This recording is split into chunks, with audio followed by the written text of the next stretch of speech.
शुरू अल्लाह के नाम से जो बड़ा मेहरबान निहायत रहम करने वाला है। ईमान वालों, अगर तुम अल्लाह की मदद करोगे तो अल्लाह भी तुम्हारी मदद करेगा और तुम्हें साबित कदम बना देगा और जिन लोगों ने कुफ्र इख्तियार किया उनके वास्ते डगमगाहट और उनके अमाल बुर्दबार हैं। ये इसलिए कि इन्होंने खुदा के नाजिल किए हुए अहकाम को बुरा समझा तो खुदा ने भी उनके अमाल को ज़ाया कर दिया। तो क्या उन लोगों ने ज़मीन में सैर नहीं की है कि देखते कि इनसे पहले वालों का क्या अंजाम हुआ है। बेशक अल्लाह ने तबाह किया और बर्बाद कर दिया है और कुफ़ार के लिए बिल्कुल ऐसी ही सज़ा मुकर्रर है। ये सब इसलिए है कि अल्लाह साहिबान ईमान का मौला और सरपरस्त है और काफिरों का कोई पुरसान हाल नहीं। बेशक जो लोग ईमान लाए और उन्होंने नेक अमाल अंजाम दिए, खुदा उन्हें ऐसे बागात में दाखिल करेगा जिनके नीचे नहरें जारी होंगी, और जिन लोगों ने कुफ्र इख्तियार किया वो मज़े कर रहे हैं और इसी तरह खा रहे हैं जिस तरह जानवर खाते हैं, और इनका आखिरी ठिकाना जहन्नुम है। सदक़ल्लाहुल अलीयुल अज़ीम। सलवात। ख़वातीनो हज़रात, अस्सलामु अलैकुम। मेरा नाम हसनैन रज़ा हिमानी है and I will be your host for today's session. मैं खोजा पिराई शिया स्नार शरी जमात के बिहाफ पे आप सबको इस सेशन में वेलकम कहता हूँ, और जिसका मेन आइडिया है how to invest with confidence to build a prosperous future. Thank you all for joining us today, and I'm pretty sure that this session will be enlightening for all of us and you would not regret being here. Furthermore, अब मैं बुलाना चाहूँगा Mr. Zahid Wasnani, ex-treasurer of Khoja Jamaat, for the opening remarks and to tell us more about the importance of this session. Mr. Zahid. आप सबको खुशामदीद कहता हूँ इस 8वें programme के सीरीज़ के, यूथ इनलाइटमेंट सीरीज़ के। और इन्वेस्टमेंट वाला ये जो टॉपिक है, इसमें स्पेशली आपके लिए इंटरेस्टिंग बात ये होगी कि हम एक और, जैसे कि पिछली मरतबा भी अस्कर ने यहाँ पे हाईलाइट किया था कि हम एक और इन्वेस्टर लॉज के साथ जो है इन्वेस्टमेंट के ऊपर एक पूरी सीरीज़ लेके आ रहे हैं, जिसमें लोगों को अवेयरनेस भी मिलेगी और उनको वो एवेन्यूज़ के बारे में बताया जाएगा यहाँ पर। लेकिन आज बहुत इम्पॉर्टेंट इसलिए है कि हम एक नए एरा में है पाकिस्तान की इकॉनमी में, जहाँ पर अगर आपका पैसा आपके पास पड़ा हुआ है और मूव नहीं कर रहा तो आप इत्मीनान से खुम्स दे रहे हैं, क्योंकि 20% के हम उस पॉलिसी रेट के उसमें चले गए हैं कि वो एक 5वां हिस्सा जो कि खुम्स जो है वो निकलता जा रहा है। ये जो सक्सेसफुल लास्ट एक साल में हमने 8वां प्रोग्राम किया है, ये सक्सेस डेफिनेटली आप सबकी पार्टिसिपेशन के साथ हो रही है। तो कंटिन्यूसली आप अपना फीडबैक भी देते रहें, क्योंकि यूथ इनलाइटमेंट में सिर्फ ये टॉपिक्स ही नहीं जो अब तक हमने कवर किए हैं, चाहे वो कैरियर प्लानिंग के हो, चाहे वो प्रोफेशनल इकोनॉमी और फाइनेंस और आईटी से हो, यूथ के दूसरे जितने भी उसके इंटरेस्ट के टॉपिक्स हैं उसको भी यहाँ पे कवर किया जाएगा। तो आप अपना फीडबैक भी जो है वो कंटिन्यूसली हमें देते रहें ताकि हम इस पर बात करें। इससे ज़्यादा टाइम नहीं लूँगा और मैं जो है वो आप सबको एक बार फिर इस बात की ताकीद करता हूँ कि आप अपना फीडबैक जरूर दें ताकि हम अपने प्रोग्राम्स को आगे चलते हैं। Thank you. जैसा कि मिस्टर जाहिद ने कहा, in this era is very important. अगर हम पाकिस्तान के इन्वेस्टमेंट टू जीडीपी रेशो को देखें तो इट्स अराउंड 15.3%, और अगर हम हमारी नेबरिंग कंट्रीज से कंपेयर करें, China and India, so they are at 46 and 35% respectively. जो हायर परसेंटेज है वो रिप्रेजेंट करता है कि कंपनी कितनी जो कंट्री है वो कितनी ग्रो कर रही है और कितना जो है वो प्रॉस्पर कर रही है। ऑन द अदर हैंड जो एक कम रेशो है वो रिप्रेजेंट करता है कि कंपनी जो है वो स्टेगनेंट है या फिर उसकी बहुत स्लो ग्रोथ है। So without any further delay I would like to invite हमारे आज के पैनल डिस्कशन के moderator mister Baqar Jafri. Mr. Bakar Jafri is an award-winning fintech entrepreneur with 12 years of experience in investing in financial markets and data-driven investing. He is the founder and chief data scientist of Investors Lounge. He had been associated with PTV News, where he served as a financial market expert and host for the PTV News for their flagship program, Bulls and Bears. Economy in Focus, Bakar holds MS in economics from the Institute of Business Administration, with focus on financial econometrics, along with various specialization courses in financial technology, artificial intelligence, and investment management, to name a few. मैं आप सबको ये भी बताता चलूँ कि Mr. Bakar Jafri was one of the panelists in our previous session, Wisdom of Digital Transformation. तो आज मैं उनको दावत देना चाहूँगा कि वो अपनी एक छोटी सी प्रेजेंटेशन पहले से जो है वो हमें दिखाएं. Then we will move forward to the panel discussion. Mr. Bakar. Assalamu alaikum, good evening and a very warm welcome to all of you. It's very heartening to note कि खोजा कम्युनिटी ख़ास तौर पे उन की टॉपिक्स पे जो आपके रोज़मर्रा ज़िंदगी को बेहतर बनाने की कोशिश कर रहे हैं उन पे फोकस कर रही है और बहुत ही एक्शनेबल प्लान्स आपके साथ लेकर आ रही है और आपको उससे मुतारिफ करा रही है. So please give a huge round of applause to Khoja community for doing that. It's an excellent initiative. Last time when I was here हम इन्वेस्टमेंट के बारे में डिस्कस कर रहे थे. तो हम देख रहे थे कि किस तरह से हम कम्युनिटी को एट लार्ज एजुकेट कर सकते हैं ताकि वो बुनियादी चीजें सीखे जिसकी जरूरत है. आज बहुत दफा ऐसा होता है कि आपको कोई फाइनेंशियल इंस्टीट्यूशन या माली इदारा कोई एक प्रोडक्ट पिच करता है और वो कहता है कि ये आपके मुआशी मुस्तकबिल के लिए बेहतर या माविन और मददगार साबित होगी. लेकिन दरअसल जब आप उसको हिस्टोरिकली हाइंडसाइट में देखते हैं तो आपको रियलाइज होता है कि इसने मुझे रियल टर्म्स में इस प्रोडक्ट ने गरीब बना दिया और मैं समझता था कि ये मुझे अमीर बनाएगी या मेरे माशी मुस्तकबिल को प्रोटेक्ट करेगी. So at a point of time when there are so many products here in the market and you want to understand which is the optimal product for you to invest in, first you need to have basic understanding of personal finance. और इसी need को identify करते हुए अस्कर साहब and all the team of Khoja community उन्होंने एक programme compile किया हमारे साथ बैठ के. Because since we are a financial technology company हमने ये देखा कि एक या आधे घंटे में आपको सब घोल के नहीं पिला सकते. तो हमने आप सबके लिए एक प्रोग्राम डिजाइन किया जिसको हमने नाम दिया है इन्वेस्टमेंट लिटरेसी प्रोग्राम का.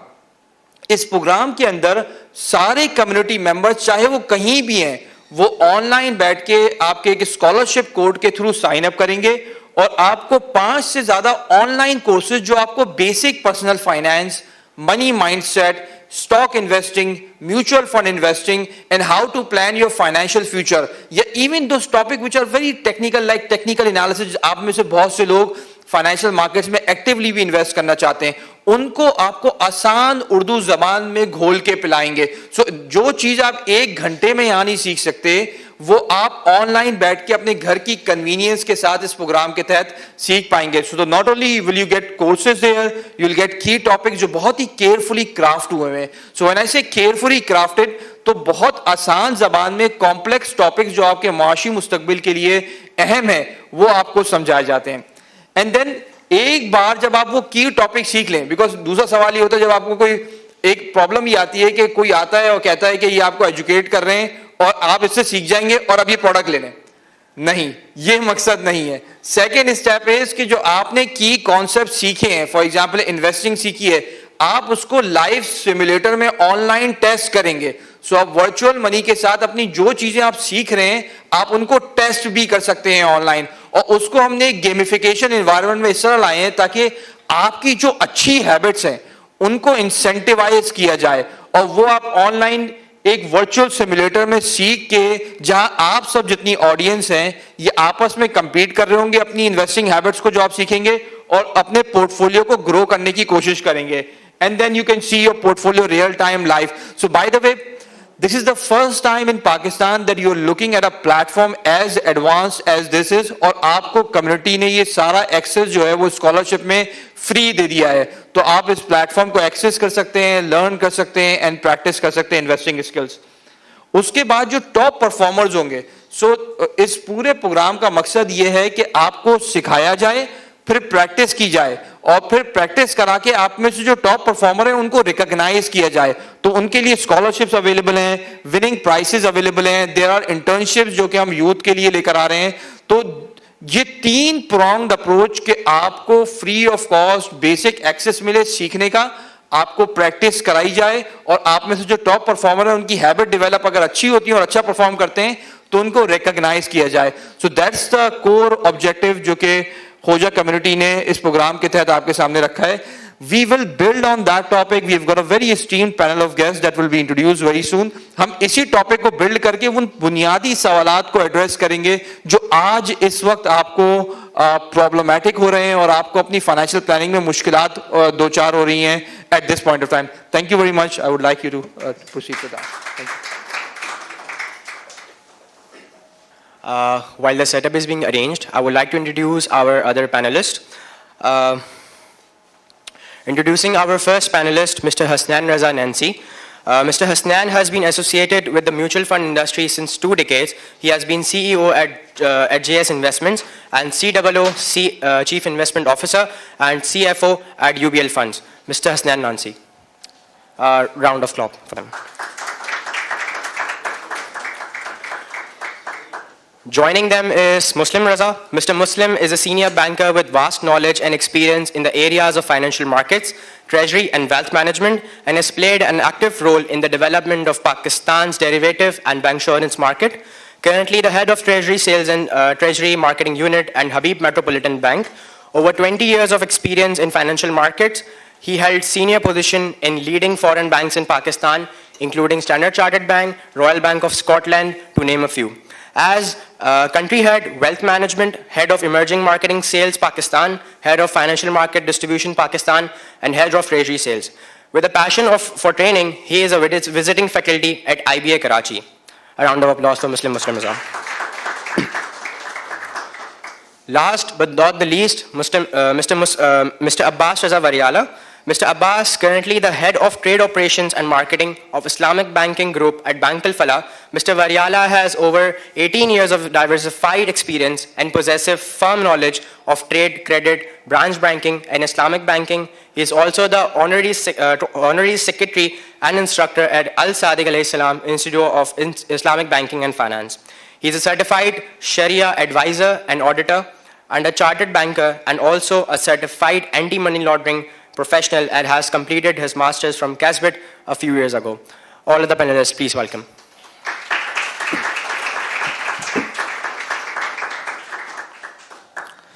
I extend my gratitude to the entire Jamaat and the management team responsible for organizing this event, which successfully brought together such a distinguished group of individuals under the roof of KPSI AJ.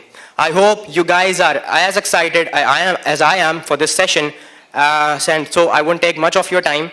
Just one last thing to address, कि आप अपने questions को note down कर सकते हैं for later.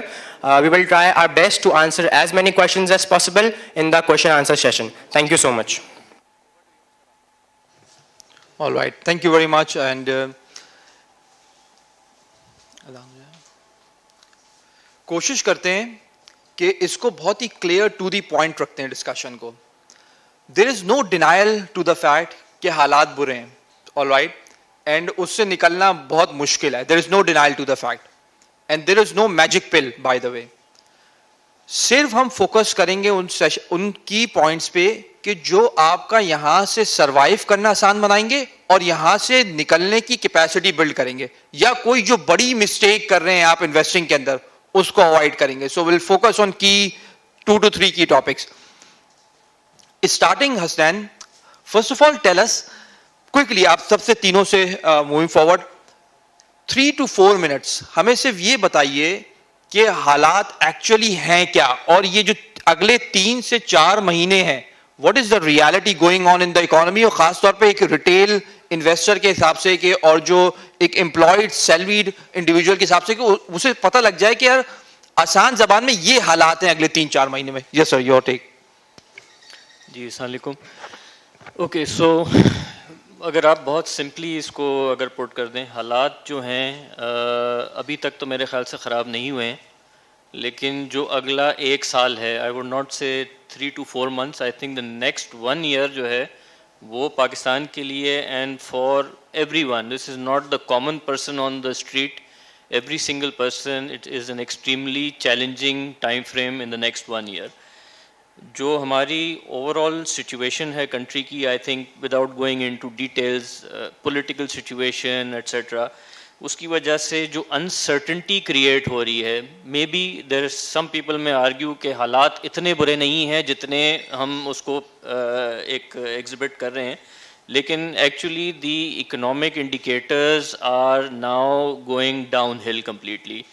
We are now in a position, देखिए Covid के बाद जो है चीज़ें काफ़ी हद तक बेहतर हो गई थी. उसके बाद I think the overall situation ये हुई है कि जो हमारे इकोनॉमिक इंडिकेटर्स हैं, एक्सचेंज रेट पोजीशन है, जो सारे आपकी बैलेंस ऑफ पेमेंट्स वगैरह, everything is down hill because the whole world is going through a complete change.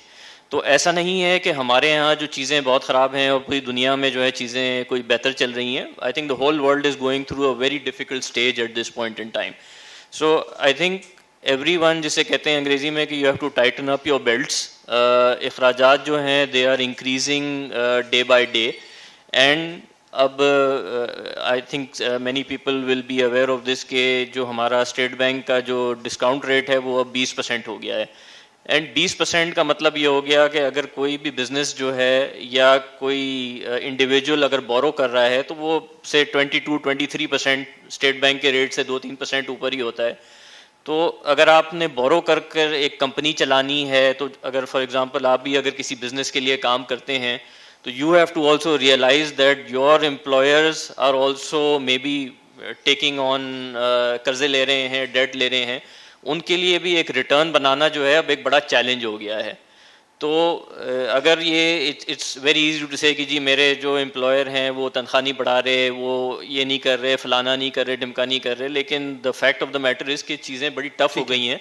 And we need to be cognizant of this. And for your own personal investing as well as your expenditure side, दोनों चीज़ों में अब बड़ा smart होने की ज़रूरत है going forward. So I think very interesting point. Just to connect with that, आप में से let's say inflation around between 25 to 30% है पिछले एक साल में. 25 से 30% के दरमियान इन्फ्लेशन है. आप में से कितने लोग हैं जिनकी सैलरी 30% से ज्यादा बढ़ी है? Can you please raise your hands? Be very frank, अमूमी तौर पे लोग सैलरी नहीं बताते. Okay, so I see one hand right now. So that is 2 hands now. He's hiding. Yeah. 3 hands now. And how many more? So roughly 4 hands now. The lucky guy at the back. So तकरीबन 4 से 5% लोग हैं जो कि real terms में अमीर नहीं हुए हैं. सिर्फ इन्फ्लेशन के बढ़ने के बायस उन्होंने परचेजिंग पावर अपनी मेंटेन की है. सो 90% से ज्यादा लोग हम ऐसे हैं जो हकीकतन रियल मायनों में गरीब होते चले गए हैं पिछले एक साल में. Now that's a very important point. और इसी को हसनैन ने हाईलाइट किया कि you have to cut back on the expenditure side right now because this is very important. Connecting to that, Muslim, what is your take on that, please? Thank you. Just building on that, जो इस वक्त ज़रूरत है वो हमें expenditure के साथ साथ ये देखने की ज़रूरत है कि एक हमने जो बुक्स में पढ़ा है वो रिटर्न ऑन कैपिटल पढ़ा है. इस वक्त जो ज़रूरत है वो है रिटर्न ऑफ कैपिटल की इन्वेस्टमेंट वर्ल्ड में, विच मीन्स कि जो मैं पैसे लगा रहा हूँ वो पैसे मेरे पास ओरिजिनली वापस आएँ सबसे पहले. क्योंकि जो इस वक्त मार्केट्स हैं they are actually losing value. आप जो प्रोडक्ट ले रहे हैं that is losing value substantially quicker than what the market is like. So return of capital is something that we should be looking at and preserving capital. yes, को अगर हम दूसरी angle में कहें तो मुझे अपने जो कैपिटल है, मेरा जो पैसा है उसको मुझे प्रिजर्व करना है. आज जो मेरे पास पैसे पड़े हैं उनको मुझे इतना भगाना है, इतनी उनसे मेहनत करानी है कि वो मुझे वो रिटर्न दे दें कि कल को भी मैं वही चीज़ें खरीद सकूं, अपनी परचेजिंग पावर में प्रिजर्व कर सकूं. So that's one element that I need to look at. The second thing that I think हमें जो फोकस करने की ज़रूरत है बजटिंग के साथ, तो हसनैन ने बजटिंग की तरफ रेफ़र किया, उस पर मैं ऐड ऑन करूँगा कि बजटिंग के साथ हमें ये देखने की ज़रूरत है कि हम जो हमारी generally we live off leverage. Pakistan में तो इतना हैबिट्स नहीं है, लेकिन mortgage, car loans, credit cards, these are all leverage instruments जो कि हम यूज़ करते हैं. एंड ये leverage instruments generally lower interest rate market में जब ये 8%, 10%, 12% था and the market was growing by more than that, so that was a good time to take that leverage and built on. But क्या इस वक्त गाड़ियाँ 20-25% grow ज़रूर करी हैं, लेकिन क्या इस वक्त अब ये आगे मार्केट ऐसा ज़माना है दैट इंटरेस्ट रेट्स जिस लेवल पे हैं, मैं 25% पे अगर मुझे गाड़ी का लोन मिल रहा है, क्या अब गाड़ी यहाँ से 25% ऊपर प्राइस इंक्रीज होगी? Is this a time to continue that loan? तो साथ साथ जो मैं अपना कैपिटल जो मेरे पास है इन्वेस्टमेंट के साथ साथ I should look at how I can reduce my own leverage and reduce my interest rate expenses on my own end. Because financial जो एक्सपेंस है, फाइनेंशियल बर्डन है, हमें अपनी ज़िंदगी में वो कम करना है. Another thing that I like to table here is कि हमारा long term goal is something that we need to establish and need to find कि यार this is something that I need to work towards. Most of us don't have an objective or a long term target to run towards, and because of that जो हमारे पास पैसे बचते हैं वो हम एक अनआइडेंटिफाइड एक्सपेंसेस या इम्पल्स बाइंग की तरफ मूव कर देते हैं. तो हमें उसको मूव करना है. Sorry, while Bakar has gamification in his product, तो जो ट्रेडिंग में बहुत सारे जो ट्रेडिंग सॉफ्टवेयर्स हैं, ट्रेडिंग इन्वेस्टमेंट्स हैं, वो हम गेमिफाइड और हम इम्पल्स ट्रेडिंग करते हैं. हमें उससे दूर जाना है. And the simulator that Bakar is actually building on is something that we need to use at, and हमें invest उस वक्त करना है when we are sure of that this is where we want our money to be. Thank you. I think very interesting point. So पहला rule of thumb आपने लिया कि you have to cut back on expenses. Hasnain ने जिस तरह आपको बताया कि expenses cut करें. अगले 12 महीने as it has been told, expenses cut करें. The second logical point that has been shared with you is कि leverage को unwind करें, उधार पे चीजें मत लें. Another tough question from you. कितने लोग हैं आप जो कि कार फाइनेंसिंग पे कार है जिनके पास? So just want an idea of that. कोई भी नहीं है या कोई बताना नहीं चाह रहा? जी एक है. वो उनकी इनकम देखेंगे तो देखेंगे how we can actually manage that. So it's very good कि अगर आपकी कार फाइनेंसिंग नहीं है तो जितना लेवरेज है आपका उस पर जो इंटरेस्ट रेट या इंटरेस्ट कॉस्ट है, बिकॉज अपने आपको एक एज अ कंपनी समझे, आपको जो इंटरेस्ट कॉस्ट पड़ने वाली है वो बड़ी खतरनाक होगी. सो कोशिश करें कि अनवाइंड करें लेवरेज को या मजीद लेवरेज ना लें, because it's going to hurt you more during high interest rate scenario. So next important, and आप बिल्कुल सही आइडेंटिफाई किया, रिटर्न ऑफ कैपिटल. रादर के आप फोकस करें कि आपको इन्वेस्टमेंट में रिटर्न कितना मिलेगा. बहुत से कारोबारी हजरात अपना कैपिटल को वापस ले रहे हैं, लिक्विड फॉर्म में लेकर आ रहे हैं. So these are important 2 points. इसी पे बिल्ड करते हैं. हमारे साथ अब्बास हैं. कन्वेंशनल स्कीम्स तो जब आप रिटर्न ऑफ कैपिटल पे आते हैं कि आपके पास पैसा वापस आ गया और आपने अपना पैसा वापस कैश फॉर्म में रख लिया. अब एक बड़ा सवाल ये होता है कि कैश पे पैसा रख तो लिया है, अब इसको लगाएं कहां? ऑलराइट, सो स्टार्ट करते हैं जीरो रिस्क गेम से. जीरो रिस्क से मुराद ये कि आपको जो मुतवक्के नताइज या इन्वेस्टमेंट में रिटर्न है उससे डिविएशन या इनहराफ का कोई चांस ही ना हो. आप कोई चांस नहीं ले रहे कि मेरे मुतवक्के नताइज से डिविएट होगा रिटर्न मेरा. सो अगर 10% बोला है तो 10% ही रिटर्न आएगा. उस सूरत हाल के अंदर पाकिस्तान में मौजूद इन्वेस्टमेंट इंस्ट्रूमेंट में कहां पैसा इज करंट अकाउंट और बेसिक सेविंग अकाउंट और even 3 year term deposit the scheme जो कि आपको देखनी चाहिए कि अगर आपने पैसा निकाल के रख लिया, सेव कर लिया और आपने लेवरेज अनवाइंड कर लिया तो क्या वो आपको रिटर्न देगा? अब्बास से जरा पर्सपेक्टिव थे खासतौर पे इस्लामिक इन्वेस्टमेंट में एज वेल कि क्या इस्लामिक या कन्वेंशनल में दोनों एक जैसे रिटर्न ही हैं? जरा please do that. Thank you so much Baqar. बिस्मिल्लाहिर्रहमानिर्रहीम. अस्सलाम वालेकुम. I would like to add कि बेसिकली जो अभी जैसे हसनैन ने कहा और फिर उन्होंने कहा कि भाई we need to cut off our expenses. देखिए 2 किस्म की पॉलिसीज़ होती हैं. मैं थोड़ा सा पीछे जाना चाहूँगा. एक होती है फिस्कल पॉलिसी, एक होती है मॉनेटरी पॉलिसी, या इसको इस तरीके से लेने, एक सप्लाई साइड पॉलिसी होती है, एक डिमांड साइड पॉलिसी होती है. अच्छा, आप में हम सब की सैलरी जो है वो साल में शायद एक दफ़ा ही बढ़ती है अगर हम स्विच ना करें तो. वो जो 30% की आवाज़ लगी थी शायद उसमें से 4 में से 2 वो होंगे जिन्होंने स्विच किया होगा. एग्जिस्टिंग कंपनी के अंदर आई डोंट थिंक कि किसी की 30% के ऊपर जाके सैलरी बढ़ी होगी. तो सैलरी जो बढ़ाना है that is your supply side पे, और वो आपका साल में एक दफ़ा होगा. ठीक है, इन्फ्लेशन जो है वो अनकंट्रोलेबल है. एवरी 2 मंथ्स के ऊपर आपकी मॉनेटरी पॉलिसी जो है वो रिवाइज हो जाती है और आपका जो है इन्फ्लेशन बढ़ जाता है या आपकी जो है इंटरेस्ट रेट बढ़ जाते हैं. तो डिमांड को कट करना है वो आपके हमारे हाथ में है. हम अपनी डिमांड को तो कट कर सकते हैं बट डेफिनेटली अपनी सैलरी को खुद से नहीं बढ़ा सकते. उसके लिए we have to wait for the next year to come in. तो वही बात यहाँ जो हो रही है कि सबसे पहले what we need to do is कि हम अपने एक्सपेंसेस को, जो ऐसे एक्सपेंसेस है जो कट डाउन हो सकते हैं, उसको हमें कट करना है. ठीक है ना, क्योंकि आप अपने एक्सपेंसेस को कट करेंगे उसी वक्त जाके आपके पास वो लिवरेज अवेलेबल होगी कि आपके पास वो एक पूल डेवलप होगा इन्वेस्टमेंट का कि जो पैसे आप फिर कहीं और इन्वेस्ट कर सकते हैं या सेव कर सकते हैं. अच्छा, coming towards the Islamic banking part, Islamic banking के जो रिटर्न्स हैं वो थोड़े पहले अरसे तक वो that were not the par because of the displaced commercial risk की वजह से, और जो इस्लामिक बैंकिंग के अंदर एक चैरिटी का इशू है वो फिर किसी दिन हम उसको इन डिटेल बात करेंगे। बट जो इस्लामिक बैंकिंग के रिटर्न्स थे वो पार नहीं थे कन्वेंशनल बैंकिंग के, सो मच सो कि इस्लामिक बैंकिंग के जो एवेन्यूज अवेलेबल हैं वो भी बहुत कम है। लाइक PIBs, T-bills जो आपके पास कन्वेंशनल में अवेलेबल है वो इस्लामिक बैंकिंग को अवेलेबल नहीं होते।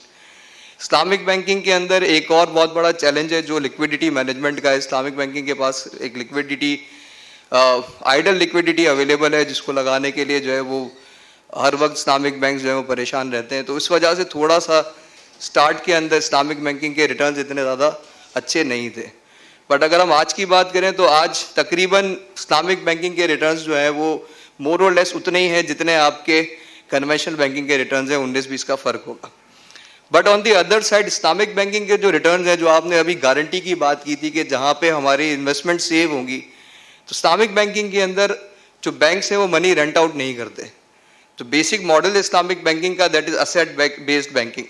ये इस तरीके से कि अगर मैं किसी को पैसे दूँ और उसको पैसे दूँ और वो जाके उसको इन्वेस्ट करे और उसके ऊपर मुझे पैसे कमा के दे, रादर मैं उसको कोई एक असेट परचेज करके दे देता हूँ और उसके बाद फिर जो उसके ऊपर वो इनकम जनरेट होती है वो मुझे ला के देता है।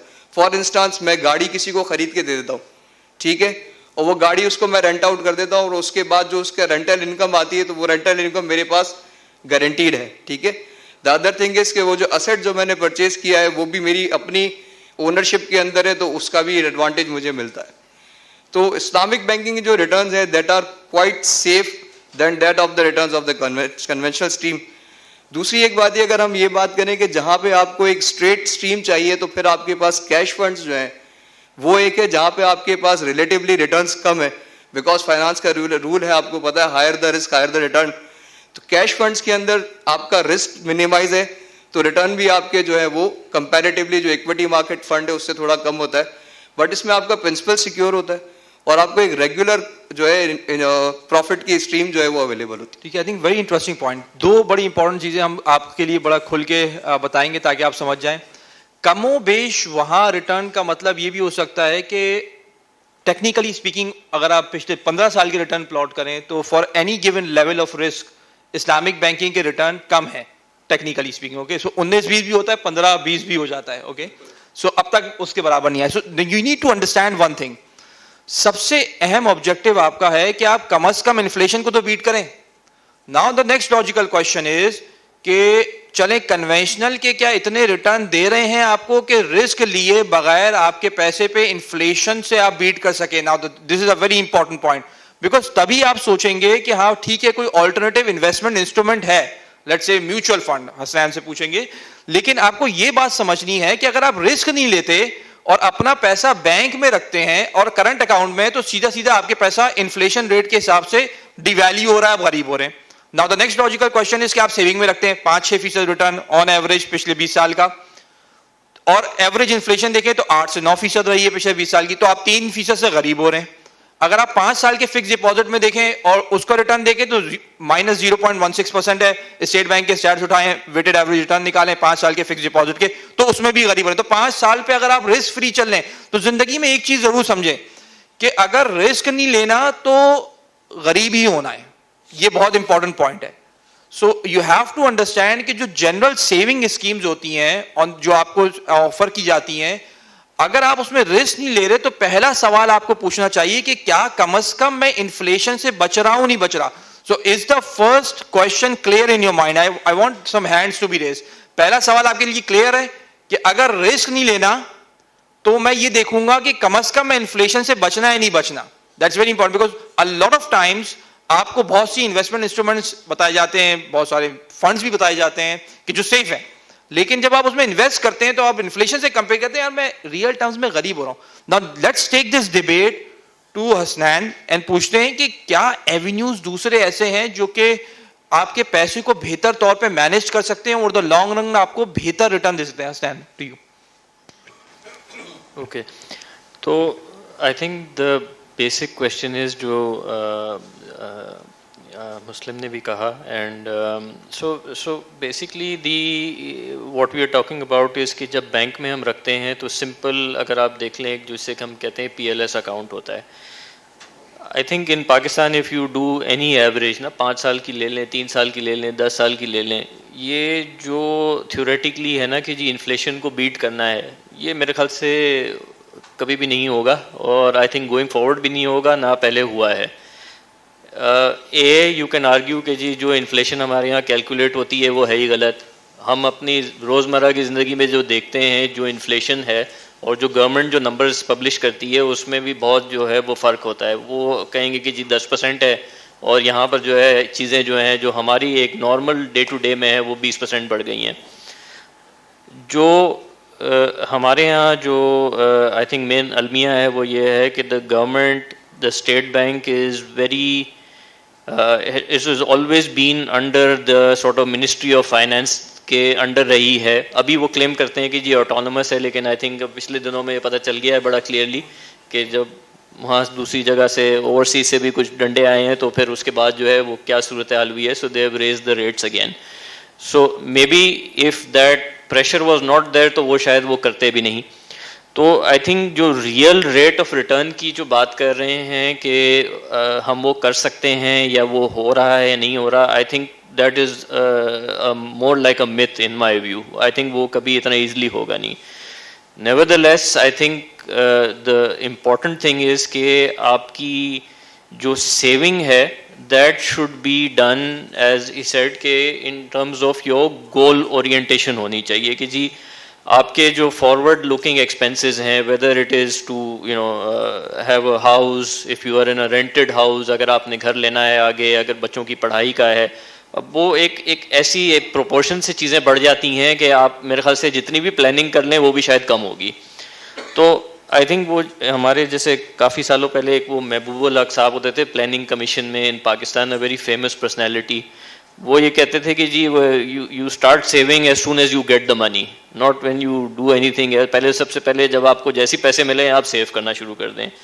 सो saving avenues I think the simplest that people think about is कि जी बैंक के अंदर जो PLS अकाउंट्स होते हैं या टर्म डिपॉजिट्स होते हैं वो एज एंड व्हेन जिस पे एक रेगुलर इनकम आती है उसमें टैक्स डिडक्शन वगैरह भी होती है। तो these are the very simple things that are done, and again they will not beat the inflation I think that is there, but at least it is something to keep you going.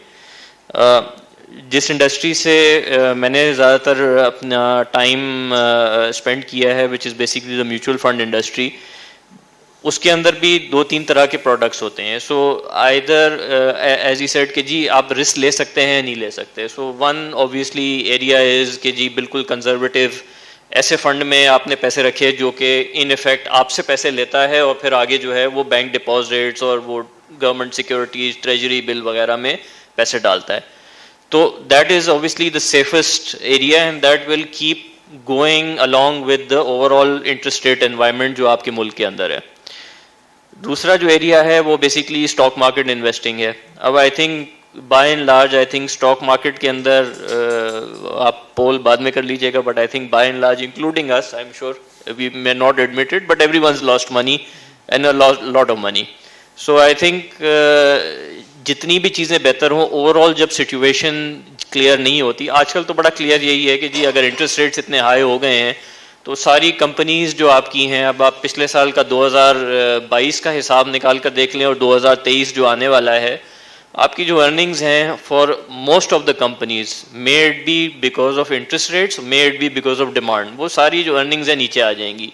Earning नीचे आएगी तो पे out कम होगा and so on and so forth. So in today's date going into the stock market again is a very risky proposition along with the overall situation that there is, and you have to be very selective and you have to be very careful and you have to be patient. So stock market investing is basically for people who have, अगर आपके पास 100 रुपए invest करने के लिए हैं तो आप एक X डालते हैं जो कि you should have it in your mind कि जी I don't need this money for 5 years 6 years. If you are going to be saying कि जी मैं 1 साल में इसके अंदर पैसे बन जाएंगे, it's very very difficult. वो अच्छे से अच्छे लोग जो इंडस्ट्री में इतने टाइम काम कर चुके हैं उनके लिए भी बड़ा मुश्किल होता है in this environment, because the extraneous factors जो हैं वो बहुत ज़्यादा जो हैं वो आपको तंग करते हैं so to say. So I think you should in today's environment again you need to be relatively conservative. From bank deposits which are a good option obviously, and अब बिकॉज जैसे कन्वेंशनल में तो आपने भी आई थिंक शायद बताया था जिस तरह के जो आपका स्टेट बैंक का रेट होता है उससे आप समझिए ना 1.5% नीचे, अगर स्टेट बैंक का रेट जो है वो 20% है तो 18.5% जो है आपको एक कन्वेंशनल के अंदर घूम पर कर मिल ही जाते हैं वट एवर। इस्लामिक में again because there are minimum requirements की एक डिफरेंट वो होती है तो वहाँ पर वो एप्लीकेबल नहीं होता है, बट एज ही सेड के now the rates are converging quite a bit towards the conventional side, क्योंकि वो एक कंपटीशन है ना उसमें काफ़ी कि भाई अगर आप नहीं करेंगे, अगर कन्वेंशनल आपको 18.5% दे रहा है और इस्लामिक जो है वो अभी भी आपको 11% देगा, तो वहाँ पर जो है वो कोई पैसे इस तरह रखेगा नहीं जिसको सेविंग का जिसका ऑब्जेक्टिव है। Yes, there are a lot of people who will say कि जी I favor Islamic banking because of ABC, या मैं current account में ही पैसे रखूँगा because of the interest factor, which is all fine, but that is not the saving perspective, that is more from the business perspective or from other perspectives. So अगर आपको return earn करना है तो then you know these are the more conservative options. I think in today's day and age, I think stock market investments जो कि funds वगैरह में भी होते हैं you know वो भी उसमें अगर आप देखें तो कोई flows वगैरह बिल्कुल भी नहीं आ रहे। ठीक है, तो I think very interesting point, खास तौर पे रिस्क और उसको जो टाइम पीरियड है उसको बहुत अच्छे तरीके से बताया है। अच्छा, हमारा मकसद ये कि आपको बड़ा ही क्लियरली उर्दू जबान में टेक्निकल चीजें समझाई जाएं। ओके, इन्फ्लेशन से बीट करना, अगर आप डेटा उठाएं पिछले 20 साल का, तो बेसिक सेविंग अकाउंट से आपको इन्फ्लेशन से बीट नहीं करेगा, हसनैन ने भी आपको बता दिया। तो रियल टर्म्स में आप गरीबी होते चले जाएंगे, आसान उर्दू जबान में 5 साल के फिक्स डिपॉजिट में रखेंगे तब भी गरीब होते चले जाएंगे। आम आवाम नेशनल सेविंग में और गोल्ड में क्यों रखती है, पहले ही सवाल अपने आप से पूछें technically speaking, why is there preference. अगर 20 साल का रिटर्न उठाएं आप नेशनल सेविंग का और गोल्ड कलेक्ट से, तो 2.5% रियल रेट ऑफ रिटर्न है per annum, around 2.5, 3, 1.5 to 2.5 national saving में। तो लोग टिल्ट होते हैं। तो इन्फ्लेशन को बीट करना, अगरचे आप ये ना भी सोचें कि ये इन्फ्लेशन उससे ज्यादा, let's take the official number there, okay, अगर उसको रख के आप एनालिसिस करें तो आप बोलेंगे इसलिए अवाम जनरल प्रेफरेंस नेशनल सेविंग पे देती है कि औसतन वो इन्फ्लेशन को बीट करने में मुआविन और मददगार शामिल होता है। Let this argument sink in your mind because people are making certain decision. So you can do beat inflation if you select certain options. दूसरा system, that's a very important point Hasnain highlighted, system ऐसा बना हुआ है कि अगर किसी इदारे के थ्रू आप हुकूमत को उधार देंगे, बिल्कुल आसान इकोनॉमिक्स में आपको समझा रहा हूं, हुकूमत उधार ले रही है आपसे, अगर बैंक आपके 100 रुपए के डिपॉजिट पे 10% रख के उसको घुमाएगा सिस्टम में, तो वो आपको 900 रुपए की मनी सप्लाई क्रिएट करेगा। मनी मल्टीप्लायर का कॉन्सेप्ट है, 900 मनी मल्टीप्लायर का इक्वेशन। अगर वो इतनी सप्लाई बढ़ाएगा तो इन्फ्लेशन होगी, महंगाई होगी एक तरीके से। दूसरा, वो पैसा आपका लेके हाई रिटर्न में पार्क करेगा, बीच में से आर्बिट्राज ले जाएगा। टेक्निकली स्पीकिंग दो बेसिक इकोनॉमिक्स के रूल हैं। तो आपको ये समझना चाहिए कि अगर तो आपको उधार ही देना है तो डायरेक्ट गवर्नमेंट को क्यों नहीं दे सकते। So Muslim connect Muslim's argument, Muslim क्या बोलना चाह रहे हैं, and then I will also ask कि क्या गवर्नमेंट को आप डायरेक्ट उधार दे सकते हैं या नहीं, please. I will just add on 2 things. एक बात जो अब्बास ने सेविंग की बात कही एंड हसनैन ने भी उसको पिक किया महबूब साहब की कमेंट को पिक करते हुए, तो I think we need to put the cart before the horse, which means कि जब हमें हमारी सैलरी आ जाए, हमारी तनख्वाह आ जाए, हमारी बिजनेस से रिटर्न आए, तो उसमें जहाँ हम अपना किराया निकालते हैं, जहाँ हम अपने खाने पीने का खर्चा निकालते हैं, वहीं पे एक चेक हमारा एक सेपरेट अकाउंट एक खोल के, और जो इन्वेस्टमेंट या सेविंग हमने रखी हुई है सोच के कि ये अमाउंट हमने सेव करना है, उसको हम पहले निकाल लें और खर्चा हमारा सेविंग का अमाउंट हटा देने के बाद हम जो बच जाए उसको खर्च करें। So that is we need to start thinking on that lines, and लगता मुश्किल है ये जब हम अभी सोचते हैं, लेकिन जब हम इस प्रैक्टिस में आ जाएंगे कि ऊपर से पहले हम मलाई निकाल लें which is saving, and then जो बच जाए उसके अंदर हम अपना घर चलाने की, हम अपने खर्चे मैनेज करने की कोशिश करें। So that will B over time, 2-3 महीने 6 महीने ये लगेंगे एक प्रोसेस में, एक थोड़ा सा बेल्ट टाइट करना पड़ेगा and we'll reach that. Second, अगर आपने रिस्क की बात की कि रिस्क हम लें, इसमें I will say take baby steps. Baby steps का मतलब क्या है कि अगर आज आप करंट अकाउंट में रखते हैं तो आप सेविंग अकाउंट की तरफ मूव करें, सेविंग अकाउंट में रखते हैं तो आप में भी टी-बिल, पीआईबी, म्यूचुअल फंड या नेशनल सेविंग अकाउंट की तरफ मूव करें।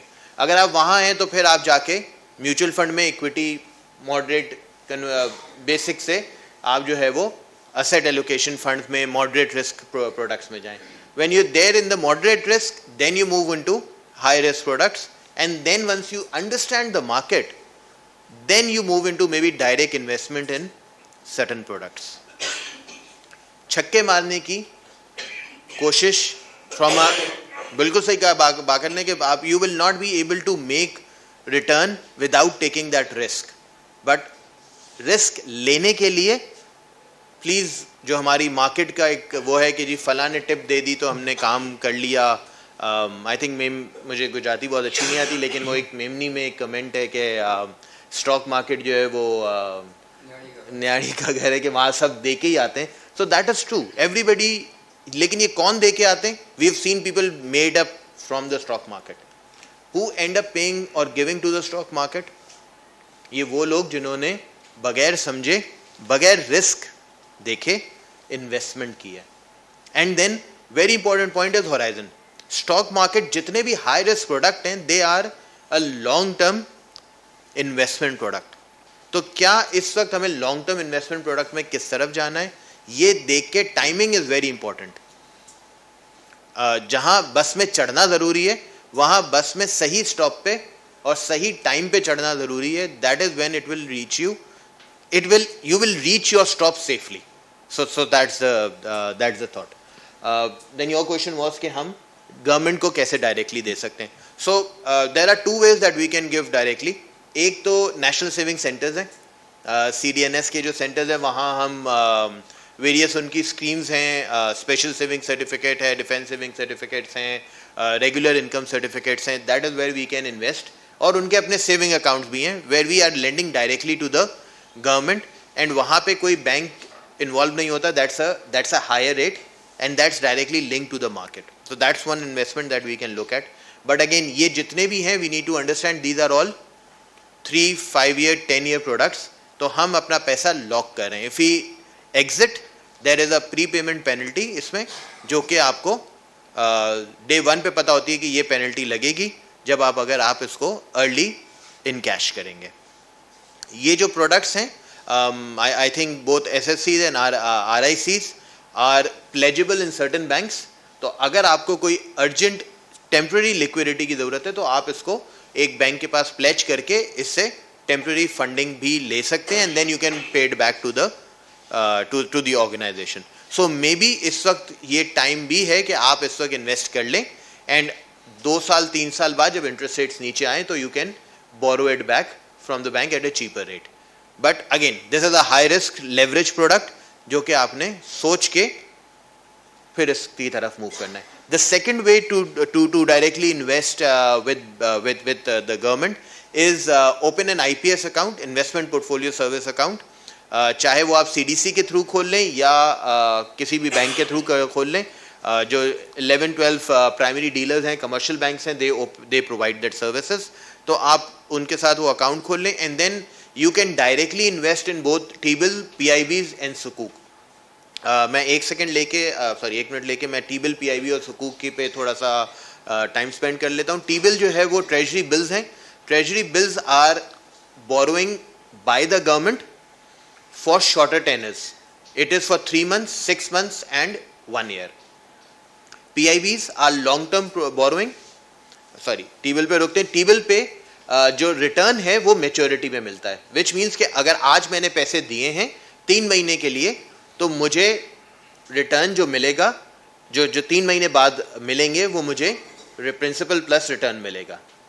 दे are issued at a discount. तो अगर मैं 100 रुपये का T-bill है which means an IOU note है स्टेट बैंक की तरफ से कि 1 साल बाद स्टेट बैंक मुझे 100 रुपये वापस करेगा।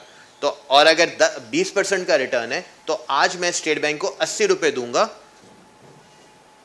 तो स्टेट बैंक मुझे 100 रुपये 1 साल बाद रिटर्न करेगा। The same goes for 3 months, the same goes for 6 months। तो 6 महीने का तकरीबन 90 रुपये के करीब होगा, जो 3 महीने का है वो तकरीबन 95 रुपीज़ के करीब होगा। तो 95 रुपीज़ आज मैं स्टेट बैंक को दूंगा, 3 महीने बाद मुझे स्टेट बैंक 100 रुपये वापस करेगा। जो 5 रुपये का डिफरेंस है ये इंटरेस्ट है जो कि मुझे मिल गया। ठीक है। Second is PIBs. PIBs are long-term Pakistan investment bonds. These are 3 years, 5 years, 10 years instrument. इसका सेमी एनुअल कूपन है, तो 100 रुपये आज मैं स्टेट बैंक को देता हूँ, स्टेट बैंक मुझे हर 6 महीने बाद interest at the pre agreed rate मुझे मेरे अकाउंट में क्रेडिट हो जाता है। सिमिलरली जहाँ फिक्स रेट PIBs है वहाँ पे फ्लोटिंग रेट PIBs भी अवेलेबल है। सिमिलरली एक विंडो हमारे पास इस्लामिक की है जहाँ पे सुकूक्स हैं। सुकूक का जनरली रेट फ्लोटिंग है, देयर आर फिक्स रेट सुकूक्स ऑल्सो। सुकूक का जो टेनर है that is 1.5 year and 3 years. So shorter tenors के सुकूक अवेलेबल है मार्केट में। So those are the ways why we can directly lend to the government. Sure, Abbas, would you like to add, please? जी, सुकूक के अंदर जैसे अभी इन्होंने बताया कि हम जो है वो सुकूक भी अवेलेबल है। सुकूक basically are the Islamic bonds, और ये बेसिकली गवर्नमेंट ही अपने किसी स्पेसिफिक असेट के ऊपर जो है इनको इशू करती है। ये आपका राइट होता है इन दैट असेट, और फिर वही जैसे मैंने पहले बताया कि उस असेट को वो रेंट आउट करते हैं और वो जो रेंट आता है वो रेंट आपसे वो शेयर किया जाता है। अच्छा, एक चीज़ मैं सिर्फ यहाँ पे ये ऐड करूँगा कि जैसे हसनैन ने भी कहा और जाफर ने भी कहा कि बेसिकली हमें जो है ना वो बुरे वक्तों में जो है ना अच्छे वक्तों की तैयारी नहीं होती है, हमेशा अच्छे वक्तों में बुरे वक्त की तैयारी होती है। तो अगर आपको कोई चीज़ if you are forcing something, तो आज से आप जैसे हसनैन ने कहा going forward 1 year is tough, तो आज से आप उसके ऊपर काम करना शुरू कर दें। आज से थोड़ी थोड़ी अपनी जो है वो सेविंग्स एक्यूमुलेट करना कोशिश कर लें। एक साथ जाहिर सी बात है कभी भी किसी के पास एक बड़ा अमाउंट जमा नहीं होता, बट कहते हैं ना कतरा कतरा मिलके दरिया बनता है, समंदर बनता है। तो आप ग्रेजुअली थोड़ा अमाउंट अगर आप सेव करना शुरू कर दें, वही पहले आप अपने एक करंट अकाउंट के अंदर उसको पार्क कर दें, फिर उसको सेविंग्स के अंदर ले जाएं और gradually so on and so forth उसको चलाते रहें। दूसरा, इमाम अली अलैहिस्सलाम से हमें डाइवर्सिफिकेशन की एक थ्योरी मिली हुई है। तो इट्स नॉट नेसेसरी कि आप हर चीज़ एक ही जगह पे कर दें, आप थोड़ा हाई रिस्क में ले जाएं। It always depends on the age group या आपका टाइम होराइजन क्या है, उसके ऊपर डिपेंड करता है कि अगर आपके पास एक यंगर आदमी है, उसके पास एक लॉन्ग टेनर है, तो वो एक ज़्यादा रिस्क लेने की उसके सिचुएशन में होता है। तो ये रिस्क लेना is always a situational thing. तो आपको यू नीड टू आइडेंटिफाई कि आपका रिस्क एपेटाइट कितना है, उस रिस्क एपेटाइट के हिसाब से आप डाइवर्सिफाई करके रखें। कुछ अमाउंट अपना चेकिंग अकाउंट के अंदर सेविंग्स में होना चाहिए, खुदा ना खास्ता इन केस आपके पास कोई इमरजेंसी आ जाए तो आपको कोई अपना लॉन्ग टर्म जो असेट है उसको ब्रेक ना करना पड़े, जिसकी इन्होंने पेनल्टी की बात की है मुस्लिम ने। तो आपको हमेशा से डाइवर्सिफाई करके चलना पड़ेगा और इस तरीके से आपका जो फाइनेंशियल ऑब्जेक्टिव है वो आप अचीव कर लेंगे।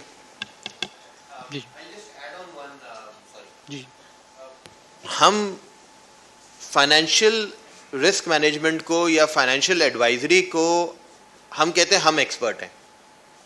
मेरी एक छोटी सी रिक्वेस्ट ये, जैसे हम किसी बीमारी के लिए डॉक्टर के पास जाते हैं, सो मेरी एक रिक्वेस्ट ये है कि हम फाइनेंशियल मैनेजमेंट इन्वेस्टमेंट को अपने आप को एक्सपर्ट ना समझें।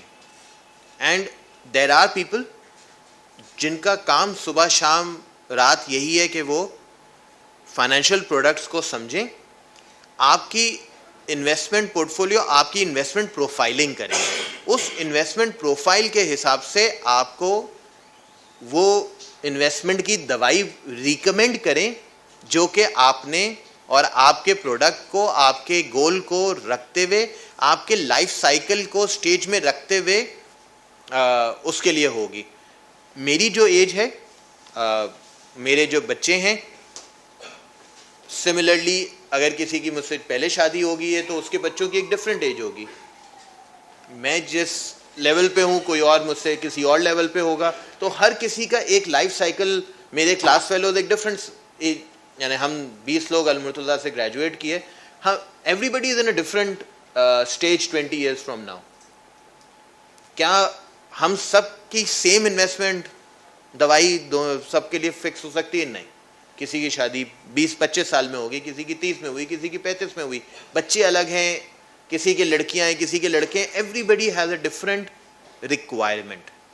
एंड मेरी इसके लिए रिक्वेस्ट ये है कि please go to a financial adviser, ask him, pay that price. जैसे हम अच्छे डॉक्टर को ढूंढते हैं और उसको हम डॉक्टर को पैसे देने के लिए तैयार होते हैं, फाइनेंशियल इन्वेस्टमेंट मैनेजमेंट के लिए भी we should look for a good adviser and may be pay that amount of money to that advisor.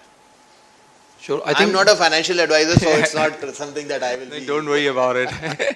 So I think up till now हमने बड़ी healthy discussion की है. मैं quick एक summary देता हूँ and then we move forward to another important concept. आपको ये clear हो गया है कि इन्फ्लेशन से बचना है तो बीच में एजेंसी नहीं, अगर उधार देना है तो गवर्नमेंट को डायरेक्ट देना है. So that's a very important concept. अगर इन्फ्लेशन रेट के करीब करीब पहुंचना है, हसनैन ने सही कहा कि बहुत मुश्किल है उसको पार करें, लेकिन अगर करीब करीब भी पहुंचना है तो बीच में एजेंट को केयरफुल रहना है कि अगर रिस्क कुछ भी नहीं लेता तो कम से कम मुझे इन्फ्लेशन से बचना है. That is your right. This is very important. अभी पाकिस्तान में ये कोई आपको ये चीज नहीं समझा रहा. सो ये जो इंपॉर्टेंट बात की मुस्लिम ने कि आपकी तबीयत खराब हो तो आप डॉक्टर के पास जाएं, उससे एडवाइस लें. और आप में से कितने ही लोग हैं जो डॉक्टर के पास जाते हैं और वो दवा लिखता है जिसमें कमीशन होता है उसका. सो आप समझ गए ना मेरी बात. So be very very careful with financial advice as well. कम से कम आपको ये पता है कि अगर आपको जुकाम है तो आपको पता होना चाहिए कि आपको जुकाम है, उसकी दवा इसी रेंज में आती है. तो ये समझे कि आपके जुकाम की दवा है, कि आपको ये पता होना चाहिए कि रिस्क लिए बगैर मैं इन्फ्लेशन को बीट करने के करीब करीब पहुंच सकता हूं. ये ऐसे ये अदरक का कावा जो मैं खुद पी सकता हूं, तो इसको लेके जाके हम ये 5,000 का बिल पे करके नहीं वापस आना. तो that's a very important concept. अपने दिमाग में रख लें ये बात. तो इन्फ्लेशन से बच सकते हैं रिस्क फ्री अगर आप डायरेक्ट गवर्नमेंट के रेट्स को जाके हिट करें. नेशनल सेविंग्स, गोल्ड करीब करीब लॉन्ग टर्म में पिछले 20 साल में, again this also depends on the cycle. So it has a qualification, it has a cycle as well, and this just to educate you about it. National savings, direct T-bill, जिस मुस्लिम ने बताया, direct options में आप participate कर सकते हैं. Small denomination की investment कर सकते हैं आप 5-5, 10-10, 1-1 लाख रुपए से इन्वेस्ट कर सकते हैं टी-बिल्स के अंदर. अपने रिटर्न को इन्फ्लेशन रेट के करीब ला सकते हैं राइट नाउ. इसके लिए आपको कोई बहुत ज्यादा एक्सपेंसिव दवाई की जरूरत नहीं है. सो ये बेस केस है. Now the next logical question is कि चले हम रिस्क लेना शुरू हुए तो एक जो हसनैन ने भी आइडेंटिफाई किया, Abbas and Muslim identified this prudently, कि जब आप रिस्क लेने चलें तो अपनी रिस्क प्रोफाइल और अपना इन्वेस्टमेंट होराइजन, ये दो इंपॉर्टेंट चीजें हैं. कितने अरसे के लिए इन्वेस्ट करना चाह रहा हूं और क्या मैं रिस्क लेने की कितना रिस्क ले सकता हूं. मुराद ये कि मुतवक्के नताइज से कितना इनहराफ बर्दाश्त कर सकता हूं. फॉर एग्जाम्पल, अगर किसी एक एसेट ने औसतन 25% रिटर्न दिया है पिछले 20 साल में और वो किसी एक साल 50% गिर सकता है, ये चांस है, तो क्या मैं इस इनहराफ को बर्दाश्त कर सकता हूं मेंटली. आसान उर्दू जबान में आपको बता रहा हूं, ये दिमाग में होना चाहिए. So taking that debate to, it's a very interesting fact कि बहुत से लोग लॉन्ग टर्म इन्वेस्टमेंट करते हैं और 1-1, 2-2 साल में निकाल लेते हैं.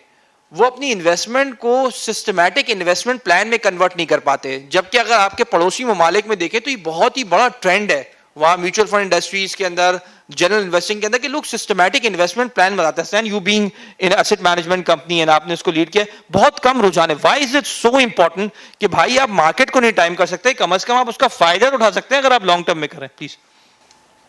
जी, आई थिंक जिस तरह आपने कहा कि in the neighbouring countries, I think specially India, again I think before also you mentioned कि the investment ratio is significantly higher, ठीक है ना.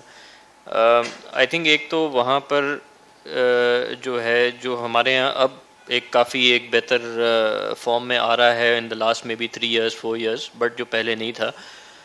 अगर आप म्यूचुअल फंड इंडस्ट्री को सिर्फ ले लें तो म्यूचुअल फंड इंडस्ट्री में बड़े सालों तक जो है मिनिमम इन्वेस्टमेंट जो होती थी वो 5,000 रुपये होती थी हमारे यहाँ. Whereas in India the minimum investment used to be 100 rupees. अब वो 100 रुपीज़ की मिनिमम इन्वेस्टमेंट होती थी और हर कोई जो है अपने स्मार्टफोन से वॉलेट्स के थ्रू, डिजिटल वॉलेट्स के थ्रू एट्सेट्रा वो जो है इन्वेस्टमेंट ट्रांसफ़र करते रहते हैं. और उनकी अगर आप इंडस्ट्री को देखें तो उसके अंदर जो हम, जैसे हमारी भी एक इंडस्ट्री है म्यूचुअल फंड की, उसके अंदर ऑब्वियसली वो कॉर्पोरेट्स होते हैं, उनके बड़े पैसे होते हैं, तो उसको तो खैर बीट कोई नहीं कर सकता, वो जो एक सिग्निफिकेंट चंक होते हैं. लेकिन जो छोटा छोटा पैसा जो है ना, that is very significant. So you will have in India, you will have a lot of people who are maybe running small businesses etc. जो छोटे छोटे पैसे जो है ना accumulate करते हैं electronically also into the whole system. तो जो सेविंग का कल्चर है वो एक बड़ा मुख्तलिफ है कंपेयर टू पाकिस्तान। अच्छा, दूसरा आई थिंक एक और हमारा एक इशू ये है, और ये चैलेंज कह लें, डिलेमा कह लें, कि जिस तरह इन्होंने कहा कि जी फाइनेंशियल एडवाइज़र जो है ना उस हमें देखना चाहिए और उनको जो है वो सीक आउट करें और उनसे एडवाइस लें, और ये बहुत ज़रूरी है। लेकिन हमारे यहाँ जो डिफरेंट ऑर्गेनाइजेशंस हैं, I think everyone is at fault, whether it is mutual fund industry, life insurance companies very specifically, I think you take the not only state life but जो प्राइवेट वाली हैं एट्सेट्रा। कभी आपको किसी का phone call अगर आ जाए इनका, और आप उनको अगर जैसे अगर मुझे आ जाए और मैंने अगर उसको कोई 2 सवाल इधर पूछ लिए, तो बंदा कहेगा सर मैं आपको जो है मैनेजर से पूछ के बताता हूँ। That training level is so low for a lot of people. आप अगर किसी बैंक की ब्रांच में चले जाएं, मसला ये होता है कि वो everyone has their own targets. जो एक सेल्स पर्सन होता है उसके टारगेट होते हैं, वो उसको पता ही नहीं, उसने कहा मुझे भाई इतने प्लान बेचने हैं, इतने के बेचने हैं। तो आपका जो पूरा टारगेटिंग होती है, सो फॉर एग्ज़ाम्पल वो आप उनसे कहेंगे कि जी मैं तो, मुझे अगर किसी इंश्योरेंस कंपनी से कॉल आएगी और मैं कहूँगा कि जी मैं तो ऑलरेडी 2 इंश्योरेंस कंपनीज़ के साथ मेरे प्लान चल रहे हैं, तो वो कहेंगे अच्छा जी वो कितने के चल रहे हैं, क्या हो रहा है, ये वो और टाइप। फिर कहेंगे अच्छा 10,000 का तो ले लें, 5,000 का तो ले लें। यानी कि वो इतनी डेस्परेशन हो जाती है कि आई थिंक फिर वो इंसान कहता है कि यार मैं तो इसके साथ, मुझे लगता है इसको मुझे फ़ोन ही बंद कर देना चाहिए। So I think there is a big element of training that is missing as far as financial advisers are also concern. तो इसमें जिस तरह ये अब everyone has a smartphone or most people have a smartphone, so lot of the digital तरीके से आप इंसान को जो है ना थोड़ा सा अपनी भी रिसर्च करनी चाहिए, थोड़ी मेहनत करनी चाहिए, थोड़ा सा जो है ना you need to be a little bit smart about it। अब जैसे ट्रेजरी बिल और PIB वगैरह की बात की, अब I would say कि a lot of people would say कि यार मैं अब ये कहाँ करूँगा ट्रेजरी बिल और PIB और ये सारी चीज़ें, मुझे तो अभी समझ ही नहीं आ रही। बट अब बैंक्स के अंदर भी ये चीज़ बड़ी आसान हो गई है, बिकॉज नाउ जो पहले होता था ना कि या भाई आप, यानी कि अब मैं ये बहुत पुरानी बात नहीं कर रहा, मे बी 7-8 years ago और वट एवर, आपका जो ट्रेजरी बिल के अंदर मिनिमम इन्वेस्टमेंट जो एक कहते थे कि यार होनी चाहिए, वो may be for an individual वो आप ले लें, कोई 25 मिलियन की ले लें और समथिंग लाइक दैट, वरना बैंक्स आपका कहते हैं मैं IPS अकाउंट खोलना ही नहीं है मैंने आपका। अब बेसिकली स्टेट बैंक ने भी कहा है कि भाई उन्होंने मैंडेटरी कर दिया है कि भाई अगर आपके पास आएगा आपने खोलना है ये अकाउंट, और उसके अंदर जो है small denominations, I am not sure कितना है, मे बी 100,000 जो है, 100,000 भी मिनिमम अगर हो तो आप वो IPS अकाउंट खोल के उसके अंदर वेरियस सिक्योरिटीज़ के अंदर जो है वो कर सकते हैं। तो अगेन अगर आप ये करते भी हैं, then also you need to be, थोड़ा सा आपको जो है ना अखबार पढ़ लें, कुछ थोड़ा सा जो है ना आपको या टैबलेट अपने फ़ोन के ऊपर कुछ न्यूज़ वगैरह देख लें, थोड़ा सा अवेयरनेस जो है ना वो साथ साथ होनी चाहिए। You should have a financial consultant but don't be too dependent on that person also, because that is always an issue, because वो कभी आप क्रॉस चेक अगर नहीं कर सके तो वो फिर आप कहीं और निकल जाएंगे। लॉट ऑफ टाइम्स जैसे बैंक्स के अंदर होता है, मुझे नहीं पता बहुत यहाँ पर किसी के साथ हुआ है या नहीं, बट लॉट ऑफ टाइम्स आप देखेंगे कि जी वो बैंक के अंदर पैसे पड़े और सडनली एक डेबिट आ गया जिसके अंदर वो जो उन्होंने कहा कि वो बैंक एश्योरेंस के पैसे काट लिए, बैंक आगे पैसे काट लिए। अब वो कहेंगे कि जी मैंने तो ये कभी नहीं किया। कहा जी आपको कॉल आई थी, हमारे पास रिकॉर्डेड लाइन पर जो है वो कॉल आई थी और आपने जो है ये फलाने सवालों के जवाब दिए थे और ये हमने जो आपकी बैंक इंश्योरेंस की कर ली। बिकॉज बैंक इंश्योरेंस के अंदर ये होता है कि जी वो जब आपको एक पॉलिसी बेचते हैं तो उसके ऊपर जो है जो स्टाफ होता है उसकी कमीशन लेवल जो है वो बहुत ही सिग्निफिकेंटली हाई होती है। यानी कि अगर 10,000 का प्रीमियम अगर आपका है तो वो शायद उनके बीच में ही 5,000 रुपये जो हैं वो शायद डिस्ट्रीब्यूट हो जाते हैं बैंक के अंदर। तो 3,000 और ये कम हो गया है अभी आई थिंक, बिकॉज अब इसमें काफ़ी कंप्लेंट्स वगैरह आ रही थी। So I think in your financial planning जो भी आप करें ना, आपको अवेयरनेस जो है ना वो अपनी और अपनी रिसर्च जो है ना साथ साथ जो है ना वो करनी चाहिए। Don't be too dependent on someone, try to question कि जी इस तरह नहीं तो इस तरह हम इसको किस तरह करेंगे। तो आई थिंक ये थोड़ा स्मार्ट होने की ज़रूरत है going forward. I think very interesting point. I am sorry Hasnain, मैं एक और सवाल पूछ लूँ आवाम से। आप में से कितने लोगों को अब तक पता था कि स्मॉल डिनोमिनेशन टी बिल्स या डायरेक्ट गवर्नमेंट के टी बिल्स ले सकते हैं और आप जो गवर्नमेंट के डिस्काउंट रेट है उसके बराबर रिटर्न बना सकते हैं? कितने लोगों को पता था अभी? 1 2 3 4 ओके। कितने लोगों को बैंक ने बताया जब आप बैंक के पास गए? कितने लोगों को बैंक ने बताया? Now that's a very interesting observation. So जब ये स्मॉल डिनोमिनेशन टी बिल्स आए थे, स्टेट बैंक ऑफ पाकिस्तान ने मुतारिफ कराए थे और बैंक को कहा था कि आप इसको ऑफर करें, बिकॉज बैंक आपको 2 प्रोडक्ट सेल कर रहा है। एक तो वो प्रोडक्ट जिसमें आपका पैसा एक सर्टेन इंटरेस्ट रेट पे लेके उसको हाई इंटरेस्ट रेट पे खुद देगा। अब आप आए हैं उससे वो प्रोडक्ट मांगने के लिए जिसमें आप हायर इंटरेस्ट रेट खुद लॉक करेंगे। सो अब आपको पता है कि ग्रेजुअली हमने देखा कि वो मेन वेबसाइट से पीछे जा गया, अब वो नोट्स में चला गया और बहुत ही मुश्किल से आपको मिलेगा। सो एक्चुअली अवेयरनेस जो हसनैन ने आइडेंटिफाई किया, दिस इज वेरी इंपॉर्टेंट कि आपको खुद जिम्मेदार होना चाहिए कि अगर आप लो रिटर्न ले रहे हैं रिस्क लिए बगैर, तो आप इसके पहले तो खुद जिम्मेदार हैं, रादर कि आप दूसरों को ब्लेम करें। And now going towards the risk level, कि रिस्क अगर आप ले रहे हैं, सो मुस्लिम आप ये भी आइडेंटिफाई करें कि एसआईपी सिस्टमैटिक इन्वेस्टमेंट प्लान, इसकी क्यों इतनी अहमियत है कि अगर आप जब भी थोड़े रिस्की एसेट में जाते हैं तो 1 साल का रिटर्न खराब, 2 साल का रिटर्न खराब। पाकिस्तान का प्रॉब्लम ये है कि पिछले 6 साल में साइकिल ही छोटे हो गए हैं, हाईली लेवरेज इकोनॉमी हो गई है, तो 1.5 साल के रिटर्न के ऊपर मार्केट चल रही है। Then again other factors, because market इतनी इमेच्योर है। लेकिन फिर भी क्यों systematic investment plan is a way to move forward? Please देखिए, जिंदगी में डिसिप्लिन बहुत जरूरी है। How do we get that discipline in our investment profiling? And that discipline is जब हम किसी से वादा कर लेते हैं और हम रेगुलरली इन्वेस्टमेंट पुट इन करते रहें। सिस्टमैटिक इन्वेस्टमेंट प्लान है क्या? सिस्टमैटिक इन्वेस्टमेंट प्लान ये मैं कमिट कर लेता हूँ कि सैलरी में से इतना पोर्शन मैं इन्वेस्टमेंट में डालता रहूँगा, अपनी इनकम में से हर महीने या हर क्वार्टर या एनुअली मैं ये इन्वेस्टमेंट करता रहूँगा, ताकि मेरा लॉन्ग टर्म गोल अचीव हो, जिस गोल के लिए मैं सेव कर रहा हूँ। तो systematic investment plan is an objective towards that. अच्छा, अब रिस्क क्या है? बाकर ने समझाने की कोशिश की कि जी मेरा रिस्क क्या है। Risk is the volatility. Risk ये है कि जी आज मैं ये एक्सपेक्ट कर रहा था कि मैं 20% कमाऊंगा, लेकिन मैंने 5% कमाया या मैंने 30% कमाया। सो वॉलेटिलिटी और डिफरेंस, मैं अपने टारगेट रिटर्न से कितना दूर हूँ इज रिस्क।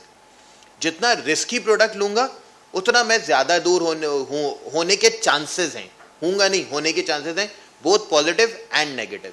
सिमिलरली जितना मैं लेस रिस्की प्रोडक्ट लूंगा उसमें ये होगा। लेकिन overall law of averages is something which shows कि आप on an average you get to your return, but that will be in a long term. Law of averages works in long term. तो हम अगर साल 2 साल 3 साल के लिए जाते हैं तो ये जो वॉलेटिलिटी है, एक कॉमन मैन को, इवन कॉमन मैन क्या, मुझ जैसे बंदे को 21 साल हो गए, लेकिन होता यह है कि मैं अपनी इन्वेस्टमेंट में आई गेट वरिड, क्योंकि इमोशंस आ जाते हैं ना। तो उसको इमोशंस को पीछे थ्रो करने के लिए क्या है कि मैं नॉन इमोशनल होके एक डिसीजन लूँ, एनालिसिस करूँ और उस एनालिसिस की बेस पे मैं एक इन्वेस्टमेंट कर लूँ, एंड मैं उस इन्वेस्टमेंट को फिर मार्केट, अब अगर मैं पिछले 3 दिन की मार्केट देख लूँ, स्टॉक मार्केट की मैं बात करूँ, हम सबको स्टॉक मार्केट का अंदाज़ा है। पिछले 3 दिन में बातें क्या हो रही हैं? पाकिस्तान डिफ़ॉल्ट कर रहा है, IMF के पैसे नहीं आ रहे, करेंसी एक दिन में 10% 12% डेप्रीशिएट हो गई, इंटरेस्ट रेट ऊपर चला गया, इसहाक डार की रेजिग्नेशन आ रही है, शब्बर जैदी कुछ और कह रहा है, मिफ्ता PMLN का एक्स फाइनेंस मिनिस्टर अब उनकी बुराइयां कर रहा है। सो अगर मैं इमरान खान अरेस्ट हो रहा है, जहां पॉलिटिकल सिचुएशन देखें इट इज गोइंग नेगेटिव।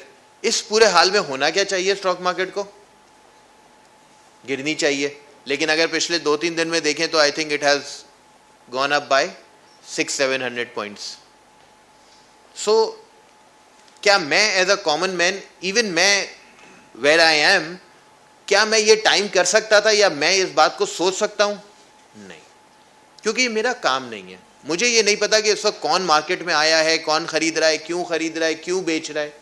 मुझे क्या करना है? मुझे एक लॉन्ग टर्म इन्वेस्टमेंट प्रोफाइल लेके चलना है और मुझे उसको इन्वेस्ट करना है। तो मैं वो सिस्टमैटिक इन्वेस्टमेंट प्लान के थ्रू मैं ये करूं। एक सेकंड मैं लेके मैं इंश्योरेंस पे बात करूंगा।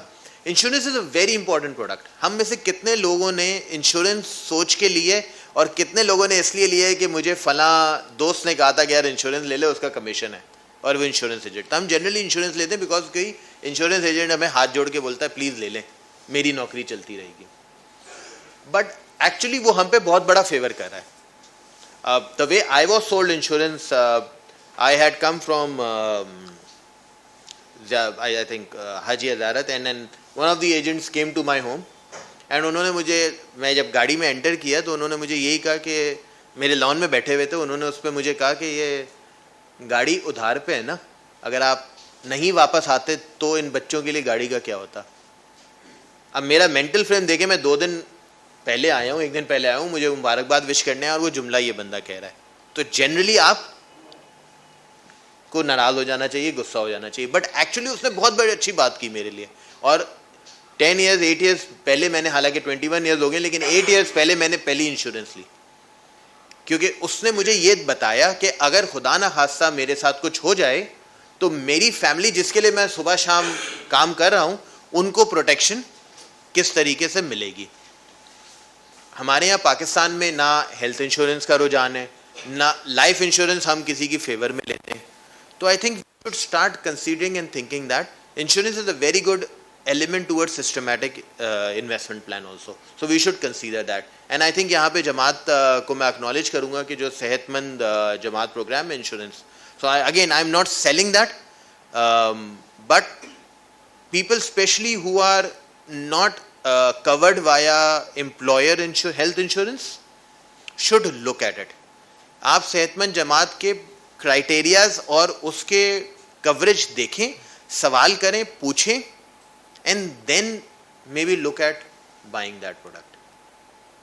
But that is something that we should look at and we should consider doing, and it's a very good step of by the Jamaat. बिल्कुल, I think very interesting observation. I was just going towards the conclusion. Abbas, आपका feedback on the overall discussion so that we can then open the floor for the question. इसमें ना देखें, छोटी सी एक चीज़ है, मैंने गुलाम अब्बास से ग्रेजुएट किया, ठीक है। मुझे अपने स्कूल टाइम याद है, HBL वाले आते थे और आके एक वो पासबुक देते थे और उसके अंदर वो एंट्री करते थे और उसके अगेंस्ट में वो पेंसिल और कुछ स्टेशनरी वो आपको देते थे। तो मैं ये देख रहा हूँ कि आजकल ना उस चीज़ का फुकदान है। वो चीज़ देखें, this we need to inculcate in our kids. ये एक सेविंग हैबिट अगर हम अपने बच्चों के अंदर डालेंगे ना, कि वो अपनी पॉकेट मनी से मंथली बेसिस के ऊपर कुछ थोड़ा सा अमाउंट सेव करें, तो उससे ये होगा कि वो शुरू से ही उस फाइनेंशियल सिस्टम के अंदर यूज टू हो जाएंगे और उनका एक माइंडसेट डेवलप हो जाएगा। तो ये आजकल स्कूल्स के अंदर मुझे नहीं पता, बट मेरी नॉलेज में नहीं है कि अगर कोई इस तरीके से, हाँ मीज़ान बैंक में, अल हबीब में और दूसरे बैंक्स के अंदर दे आर सर्टेन फीचर्स, वो kids club, tin club, students के अकाउंट्स इस तरीके से है, बट इस तरीके से कैंपेनिंग स्कूल्स के अंदर या मंथली बेसिस के ऊपर स्कूल्स में जाना और स्कूल्स में जाके उनके साथ बच्चों के अकाउंट खोलना, उनमें सेविंग हैबिट्स को इनकलकेट करना, आई थिंक ये एक चीज़ मिसिंग है। दूसरी एक और चीज़ है, देखिए, इट्स ऑल अबाउट इंटरेस्ट। इंसान को जिस चीज़ का इंटरेस्ट होता है ना, वो उस चीज़ के अंदर लग जाता है। हमें इंटरेस्ट है पॉलिटिकल, तो हम 9 बजे की खबरें कोई भी मिस नहीं करता। मेजॉरिटी ऑफ अस वो कुछ ना हो 9 o'clock की न्यूज़ ज़रूर देखते। तो चूँकि वो फाइनेंशियल इंक्लूजन का इंटरेस्ट ही डेवलप नहीं हुआ, तो मुझे पता ही नहीं है कि अच्छा मैं IPS भी खोल सकता हूँ, अच्छा मैं ये भी कर सकता हूँ। आई रिमेंबर 2004 में, I think if I am not wrong, IPOs का एक बहुत बड़ा समंदर आया था और उस वक्त जिन लोगों ने प्रोएक्टिवली उस पर काम किया और जिन लोगों ने उस अपॉर्चुनिटी को अवेल किया, आज अल्हम्दुलिल्लाह उन सबके पास जो है ना, वो उनकी गाड़ियाँ अपनी, उनकी रेंट पे नहीं, उस पे नहीं है, लोन पे। मुस्लिम साहब, बी केयरफुल। तो देखिए, बेसिकली नहीं, we all been gone through for same scenarios. The thing is कि देखें, जब IPO आता है, किसी अच्छी कंपनी का IPO आता है, आप डायरेक्टली उसको बाय इन कर सकते हैं, वो एक बहुत बड़ा एडवांटेज होता है। इसी तरीके से स्टॉक्स के अंदर अगर आप स्टॉक्स लेते हैं, तो वो स्टॉक्स जो आपको एक रेगुलर पे आउट देते हैं in form of dividend, nonetheless कि उसका प्राइस आज ऊपर है, आज नीचे है, वो नियाणी का अगर ये बोल चुके हैं मुस्लिम उसको, बट द थिंग इज उसका प्राइस आज कम है तो शायद कल बढ़ जाएगा। तो स्टॉक एक्सचेंज में अगर आपको लॉन्ग टर्म के लिए जाना है तो it's very good opportunity to place your money in stocks. But वो स्टॉक्स जो आपको रेगुलर पे आउट करते हैं, जिसका डिविडेंड अच्छा, आपको पता है अगर आज इसका शेयर प्राइस नीचे for any one fine reason तो कल उसका स्टॉक प्राइस ठीक हो जाएगा। Last but not the least, जैसे मुस्लिम ने कहा वो डॉक्टर की मिसाल और ये जो दूसरी बातें हैं, देखें शुरू में मुस्लिम ने एक चीज कही थी कि the right time to on the bus and the right time to off the बस।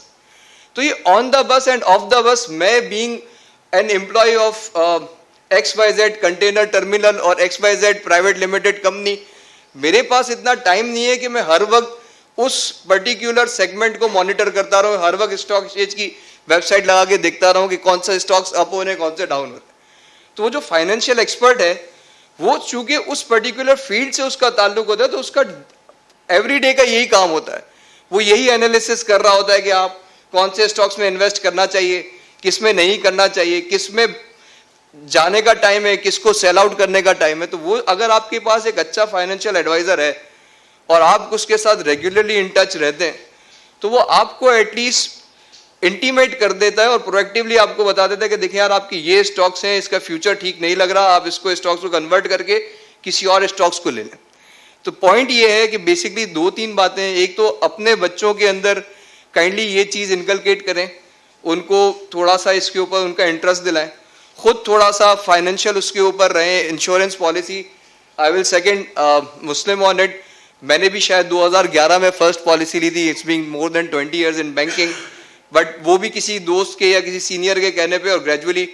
लेकिन उससे हुआ क्या, आज जब मेरा अपना नेफ्यू ने जब जॉब ज्वाइन की, आफ्टर इज ज्वाइनिंग 6 मंथ, मैंने उसको कहा यार go and take one insurance policy. फिर मैंने उसको समझाया कि इसका बेनिफिट क्या है। आप कहने का मकसद ये है कि आप लोगों को वो चीज़ एक तो अपना इंटरेस्ट डेवलप करें और दूसरे थोड़ा सा उस पर टाइम लगाएं, आप उसको समझें कि वो आपके बेनिफिट के लिए।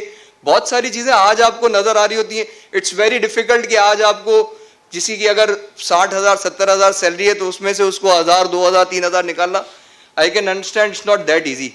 बट देन अगेन अगर आप उसको सोचेंगे ना कि यार इसको फ्यूचर के अंदर मैनीफोल्ड्स आपको इसका रिटर्न मिलेगा, या एटलीस्ट आपके हार्ड टाइम में ये छोटा सा अमाउंट ही आपको हेल्प आउट कर रहा होगा, तो आप करेंगे उसको। Thank you very much. We would love to open the floor for the questions. Yeah, sure, quickly. हमने इन्वेस्टमेंट की बात कर ली, अब मैं थोड़ा इन्वेस्टमेंट, फाइनेंशियल इन्वेस्टमेंट से हटता हूँ। मैं खुद भी तो एक प्रोडक्ट हूँ, क्या मैं अपने में इन्वेस्ट कर रहा हूँ? तो बिफोर वी गो पब्लिकली मैं एक रिक्वेस्ट ये करूँगा,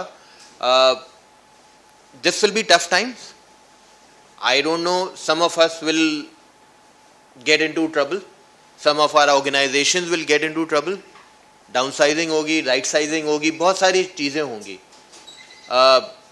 और सडनली जैसे बाकर ने कहा कि हम जो हमारी सैलरी इंक्रीज भी है वो सैलरी इंक्रीज हमारी इन्फ्लेशन को बीट नहीं कर सकेगी, तो एक टेंशन हमारे सर पे होगी।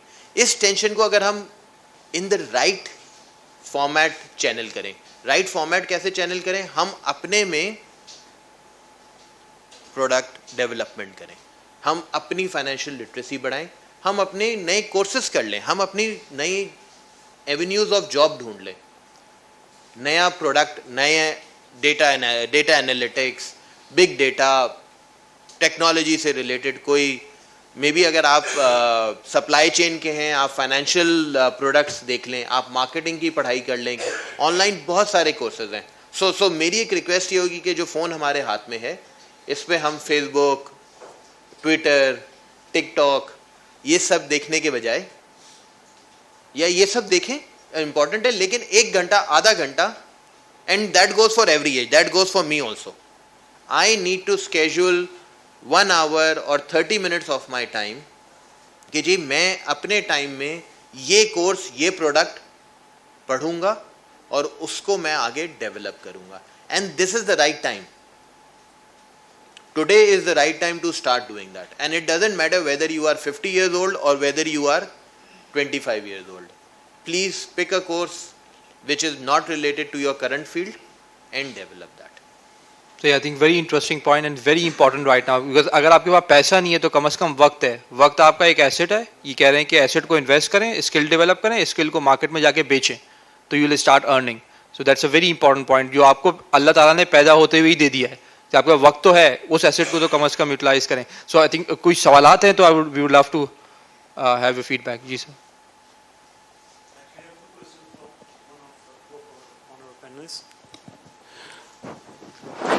First question I would like to address Mr. Abbas. Sir, looking forward, जब SBP ने शरिया कोर्ट ने ये ऑर्डर दिया हुआ है कि by 2025 all conventional banking will be transformed into Islamic Sharia. So, as per your opinion, how do you look at it कि market पे जो banking industry है उस पर इसका क्या impact आएगा? मैं जिसने अपना पैसा फर्स्ट करें कन्वेंशनल बैंकिंग में रखा हुआ है तो क्या रेट्स रिड्यूस होंगे? अगर रिड्यूस होना है तो क्या ये हमारे लिए फिजिबल है? हमें फिर ऑल्टरनेट किसी इन्वेस्टमेंट की तरफ जाना चाहिए या रेट अगर मेंटेन रहेंगे तो किस तरह बैंक इसे मेंटेन रखेंगे? और second question after that I will address. अच्छा जी, देखिए इट्स बीइंग 5 इयर्स की जो पॉलिसी इन्होंने दी है 2027 के अंदर इन्होंने एग्री किया गवर्नमेंट ने कि ये टोटल कन्वर्जेंस के ऊपर जाएगा from conventional to Riba free system. अच्छा, ये स्टेज वाइज होगा, ठीक है, और स्टेज वाइज कन्वर्जेंस है. एओफी का अपना एक स्टैंडर्ड है जिस स्टैंडर्ड के थ्रू ये कन्वर्जेंस होती है from conventional branches to Islamic banking branches. अच्छा, अगर आप बात करें कि रेट ऑफ रिटर्न हमारा कम होगा या बढ़ जाएगा, तो देखिए आज जो रेट ऑफ रिटर्न का चैलेंज है उसके अंदर एक और इशू ये भी है कि आपके पास मार्केट प्लेयर कम है, बिकॉज कन्वेंशनल साइड के ऊपर मार्केट प्लेयर ज़्यादा है. इस वजह से जो है वो वहाँ पे आपके पास एक लार्जर रूम है प्रॉफिट रेट्स के ऊपर. आपकी जो गवर्नमेंट ट्रेजरी है वो इस वक्त पीआईबीज और टी बिल्स के अंदर जिस तरीके से आपका रेट दे रही होती है, इस्लामिक बैंक के पास वो अपॉर्चुनिटी, वो विंडो अवेलेबल नहीं. इस्लामिक बैंक्स अगर सिर्फ जाते हैं तो सुकूक के ऊपर जाते हैं. तो जब ये कन्वर्जेंस होगी तो वो कन्वर्जेंस आपकी गवर्नमेंट के ऊपर भी होगी. तो गवर्नमेंट की वो लोन स्कीम्स जो आज कन्वेंशनल के वो कन्वर्ट हो जाएंगे इस्लामिक, अगर हुई अल्लाह करे, तो वही रेट्स फिर अवेलेबल होंगे फॉर इस्लामिक बैंक्स. तो वो जो लिक्विडिटी का चैलेंज आज इस्लामिक बैंक्स को फेस करना पड़ रहा है वो फिर उस वक्त करना नहीं पड़ेगा, because there will be venues for that ना. तो उस सिनेरियो के अंदर ये एक 360 डिग्री का आपका पैराडाइम शिफ्ट आ जाएगा.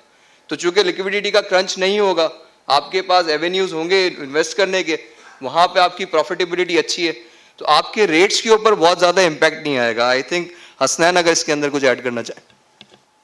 आई थिंक इट्स बिल्कुल सही कह रहे हैं, बिकॉज देखें जो टोटल आपकी इकोनॉमिक सिचुएशन है ना, अब लेट सपोज आज हम 20% के इंटरेस्ट रेट एनवायरनमेंट में हैं, लेट से कि हमें to get down to like say 12-13%, 2 साल 2.5 साल लग जाते हैं, वॉट एवर 3 साल लग जाते हैं. तो ये साइकिल्स जो हैं ये तो आती रहेंगी. अब जो इन्फ्लेशन का जो हमने इतनी सारी बात की, तो inflation may B there might be another cycle. जब हम आगे जाते हैं फिर इन्फ्लेशन बढ़ेगी, फिर रेट्स ऊपर आएंगे. तो whether you are in conventional system और you know the Islamic system, rates will converge, because आपको अपनी पूरी इकोनॉमी तो मैनेज करनी है ना. वो आपके ऐसा तो नहीं होगा कि जी इस्लामिक के रेट्स नीचे आ जाएंगे तो बाकी आपके इन्फ्लेशन के मसले हल हो जाएंगे. स्टेट बैंक भी होगी आपके पास, वो भी एक तरीके से सोचेगी. So I think if you see all the other Islamic banking जिसमें जहाँ पर बड़ी वो prominent होती है, countries like Malaysia etc., the variables are the same. So I don't think there will be any difference down the line as such. वो converge हो जाती हैं सारी चीज़ें. Secondly, Mr. Sin, आपसे एक request question है कि like as we discussed, we should seek an advice. Professionals से हमें advice लेनी चाहिए. अच्छा, current last over 1 month मैंने जितनी दफ़ा भी एडवाइस ली है, तो मुझे जितने भी प्रोफेशनल्स हैं उन्होंने शॉर्टर टर्म के ऊपर इन्वेस्टमेंट को प्रेफर किया है. ओके, लेकिन हम जितना लॉन्गर टर्म में इन्वेस्टमेंट करते हैं प्रॉफिट रेट्स आर हाई. तो इस व्हाट्स योर से इन इट कि मैं अभी करंट पोजीशन में ये भी पॉसिबल है कि विद इन अ मंथ अगर पॉलिटिकल एनवायरनमेंट स्टेबल हो जाता है तो ये बेस रेट वापस नीचे आ सकता है. अगर नीचे आएगा तो that will be an opportunity for me. तो मुझे अभी इस वक्त पे बीइंग एन इन्वेस्टर क्या प्रेफर करना चाहिए? लॉन्गर टर्म में जाना चाहिए, और अगर लॉन्गर टर्म या शॉर्टर टर्म तो आपकी इस शॉर्टर या लॉन्गर की डेफिनेशन क्या है कि 1 साल भी अभी जो है वो लॉन्गर है, हमें 3 महीने से आगे नहीं जाना चाहिए, या हम 6 या साल तक जा सकते हैं?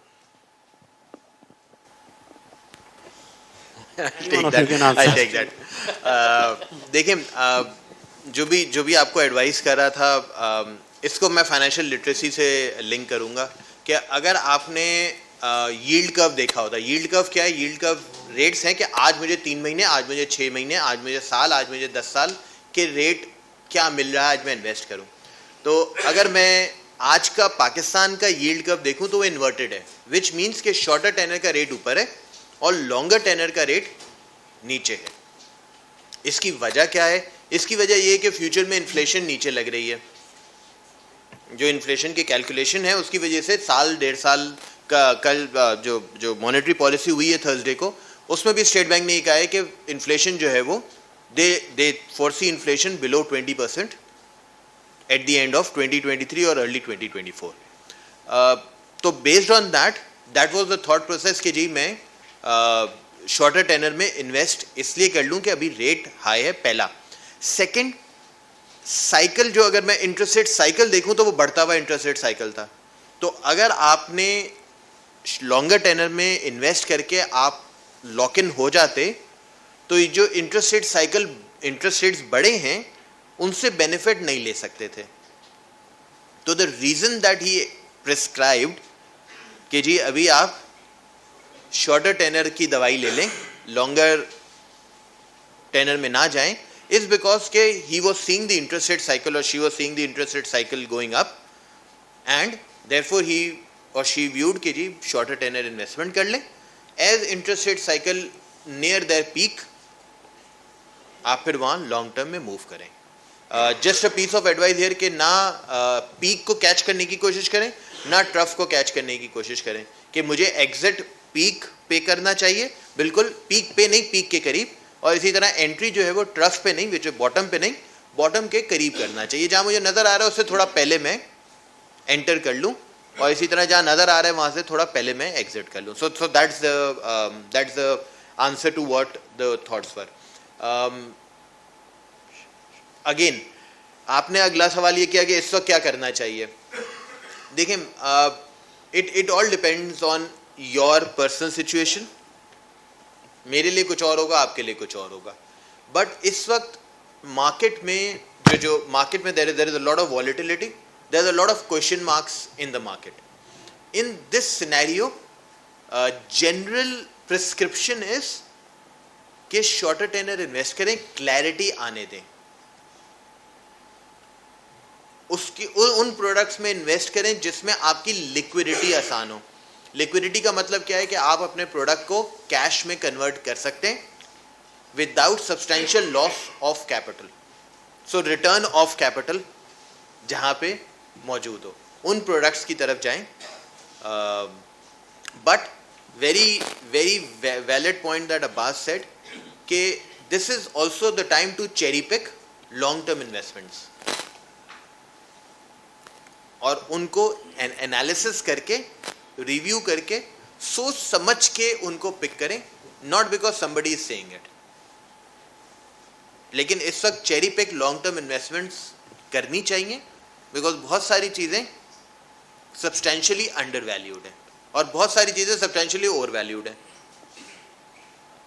ओवर वैल्यूड क्या है? क्योंकि वो परफॉर्म नहीं करेंगी अगले कुछ साल। लेकिन कुछ ऐसी हैं जो कि जिनका डिविडेंड यील्ड बहुत हाई है। प्राइस इमटेरियल हो जाता है जब आपको डिविडेंड यील्ड अगर एक अच्छी प्रोडक्ट का हो जाता है। तो FMCGs जो कि हम कंज्यूम करते रहेंगे प्रोडक्ट्स, ऐसे products that are substantially which we can look at. So different prescription for everyone, but that's the general thought. Sure. Can we have more questions, sir?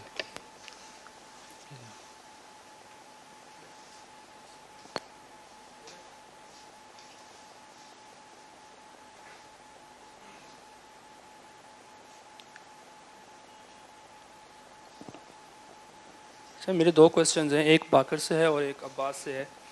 एक जैसा कि आपने वो कहा कि डायरेक्ट गवर्नमेंट को लोन देना चाहिए इन्वेस्टमेंट करने के लिए क्योंकि वहाँ पे हम इन्फ्लेशन को बीट कर सकते हैं। उसमें एक हमारे पास चैलेंज आता है कि उसमें हराम हलाल का कॉन्सेप्ट आ जाता है। जैसे हमारे महाराजा ने फतवा दिया हुआ है या आयतुल्लाह सिस्तानी का है कि अगर आप नेशनल सेविंग में इन्वेस्टमेंट करते हैं या गवर्नमेंट को लोन दे के इन्वेस्ट करते हैं तो उसका 50% आपने चैरिटी करना है, मतलब दीनदार फुकरा को जो भी उसका है। तो इस सूरत में हमारे पास फिर रियल रिटर्न क्या बचेगा जो आपका एक्चुअल पर्पस था कि क्योंकि इसमें हमने हराम हलाल को भी देखना, सिर्फ इन्वेस्टमेंट को भी नहीं देखना ना, सिर्फ रिटर्न को भी नहीं देखना, तो इसमें फिर रियल रिटर्न तो हमारे पास वो पर्पस अचीव नहीं हो सकेगा जो आप कहना चाह रहे थे and second question from Abbas कि अगर हमें थोड़ी फाइनेंस की नो हाउ है कन्वेंशनल की और हम इस्लामिक को स्टडी करना चाह रहे हैं, उसमें थोड़ी ग्रिप लेना चाह रहे हैं, तो हमें कहाँ से स्टार्ट करना चाहिए और किन सोर्सेज को फॉलो करना चाहिए? श्योर, आई थिंक पहले आपके क्वेश्चन का आंसर बहुत क्लियर है. ये इन्वेस्टमेंट एडवाइस सेशन नहीं है, ये इन्वेस्टर एजुकेशन सेशन है.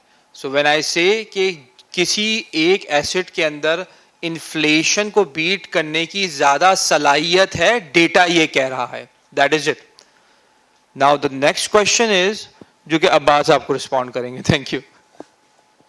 अच्छा जी, देखें, पहली चीज़ तो ये है कि किसी भी चीज़ को स्टडी करने के ना एक तो सेल्फ स्टडी मॉडल होता है, ठीक है. अब गूगल का दौर है, जैसे इन्होंने कहा मुस्लिम ने कि हम फेसबुक और वो यूज़ करते हैं, तो इस तरीके से आप ये भी यूज़ कर सकते हैं, ठीक है. उससे आप थोड़ी बहुत अपनी नो हाउ को जनरेट कर सकते हैं.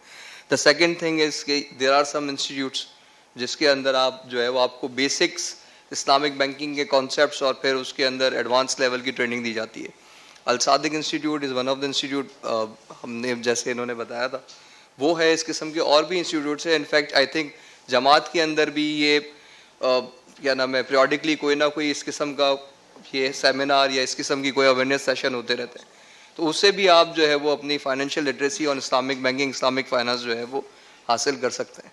But for you Islamic banking is the one जिसमें 95% जो है वो कंसेंसस है तमाम फुकाहा का, ठीक है ना. यानी जितने भी मसालिक हैं उन सब का इसके ऊपर 95% तक कंसेंसस है. जो 5% है वो अहले तशी हजरात के अंदर जो लिबर्टी है वो एडिशनल है. सो अगर आप इस्लामिक बैंकिंग जो एज जनरल जो प्रीवेल करती है पाकिस्तान के अंदर, अगर आप उसको भी स्टडी करेंगे तो that is suffice. Sure sure. Can we have the last question, बाकी हम फिर नेटवर्किंग सेशन में कर देंगे. जी सर. इनका आई थिंक चलें, मैं देख लेता हूँ. Okay. I'm not being critical. ये आपका टॉपिक है how to invest with confidence and build a prosperous future. But here बिल्कुल इनिशियल में सबने एग्री किया कि इवन अभी तो बहुत क्रिटिकल टाइम है, जब नहीं था तब भी जो रिटर्न्स मिल रहे थे वो they were not even matching the inflation level. तो आई डोंट नो कैसे प्रॉस्पेरस फ्यूचर ये लोग प्रपोज कर सकते हैं. Because about why I am saying that, because I am secretary of a business club जहाँ पे हमारे पास डिफरेंट इंडस्ट्रीज के लोग शामिल हैं. इसमें one of them is a business consultant. So he comes up with different ideas to invest in his business areas. और ज़्यादातर लोग दे उसको नॉकआउट कर देते हैं. वो बोलते हैं we are interested to invest in real estate, जो कि बहुत ही वेग किस्म की एक इंडस्ट्री है जो कि ज़्यादा अच्छा रिटर्न भी, सॉरी, आपको इकोनॉमी को भी ज़्यादा फ़ायदा नहीं पहुंचाता है कि आपके बिजनेसेस इंडस्ट्री सारी काम नहीं करती हैं. तो वो they are interested to invest in real estate जो बहुत सेफ है, 60 to 70% तक इवन दे देता है एक साल में रिटर्न. तो मेरे ख्याल से क्या ऐसा नहीं कि हम लोग एक बहुत ऐसा एस्पेक्ट जो शायद प्रॉस्पेरस फ्यूचर उन टर्म्स में मीट कर सकता है उसको मिस कर रहे हैं. और दूसरा वो बिजनेसेस जो रियल बिजनेसेस है कि जहाँ पे इन्वेस्टमेंट की जा सकती है, जिसकी अभी तक हमारे पास कोई नो हाउ नहीं है और कोई नॉलेज नहीं है कि हम बिजनेस में डायरेक्ट इन्वेस्टमेंट कैसे कर सकते हैं, वो भी मिसिंग है शायद यहाँ पर. जी, आई थिंक बहुत ही वैलिड पॉइंट. देखिए, प्रोस्पेरिटी एक रिलेटिव टर्म है. जब सेशन के आगाज में हमने देखा कि 2% से 3% लोग बिल्कुल ही इन्फ्लेशन से बीट नहीं कर पा रहे थे और बिल्कुल नेगेटिव रिटर्न पे थे, तो एक वो करंट स्टेट हो गई टेक्निकली स्पीकिंग. उससे रिलेटिव जो भी ऊपर की स्टेज है वो प्रॉस्परस है. Okay, so the concept of prosperity in anyone's mind can be different. It's a relative term. तो हमने कोशिश की कम से कम वहां ले आए. आपने सही बात इशारा किया कि बिजनेसेस पर डायरेक्ट इन्वेस्ट करें. That's another like big debate that we can open on any topic. So हमारा फोकस ये था कि अगर तो यहाँ पे हाथ उठते सारे एंटरप्रेन्योर्स के और फिर वो बोलते कि आए बिजनेस पे इन्वेस्ट करें, तो हम डिबेट खोल देते कि चलें ठीक है कौन सा कारोबार अच्छा है.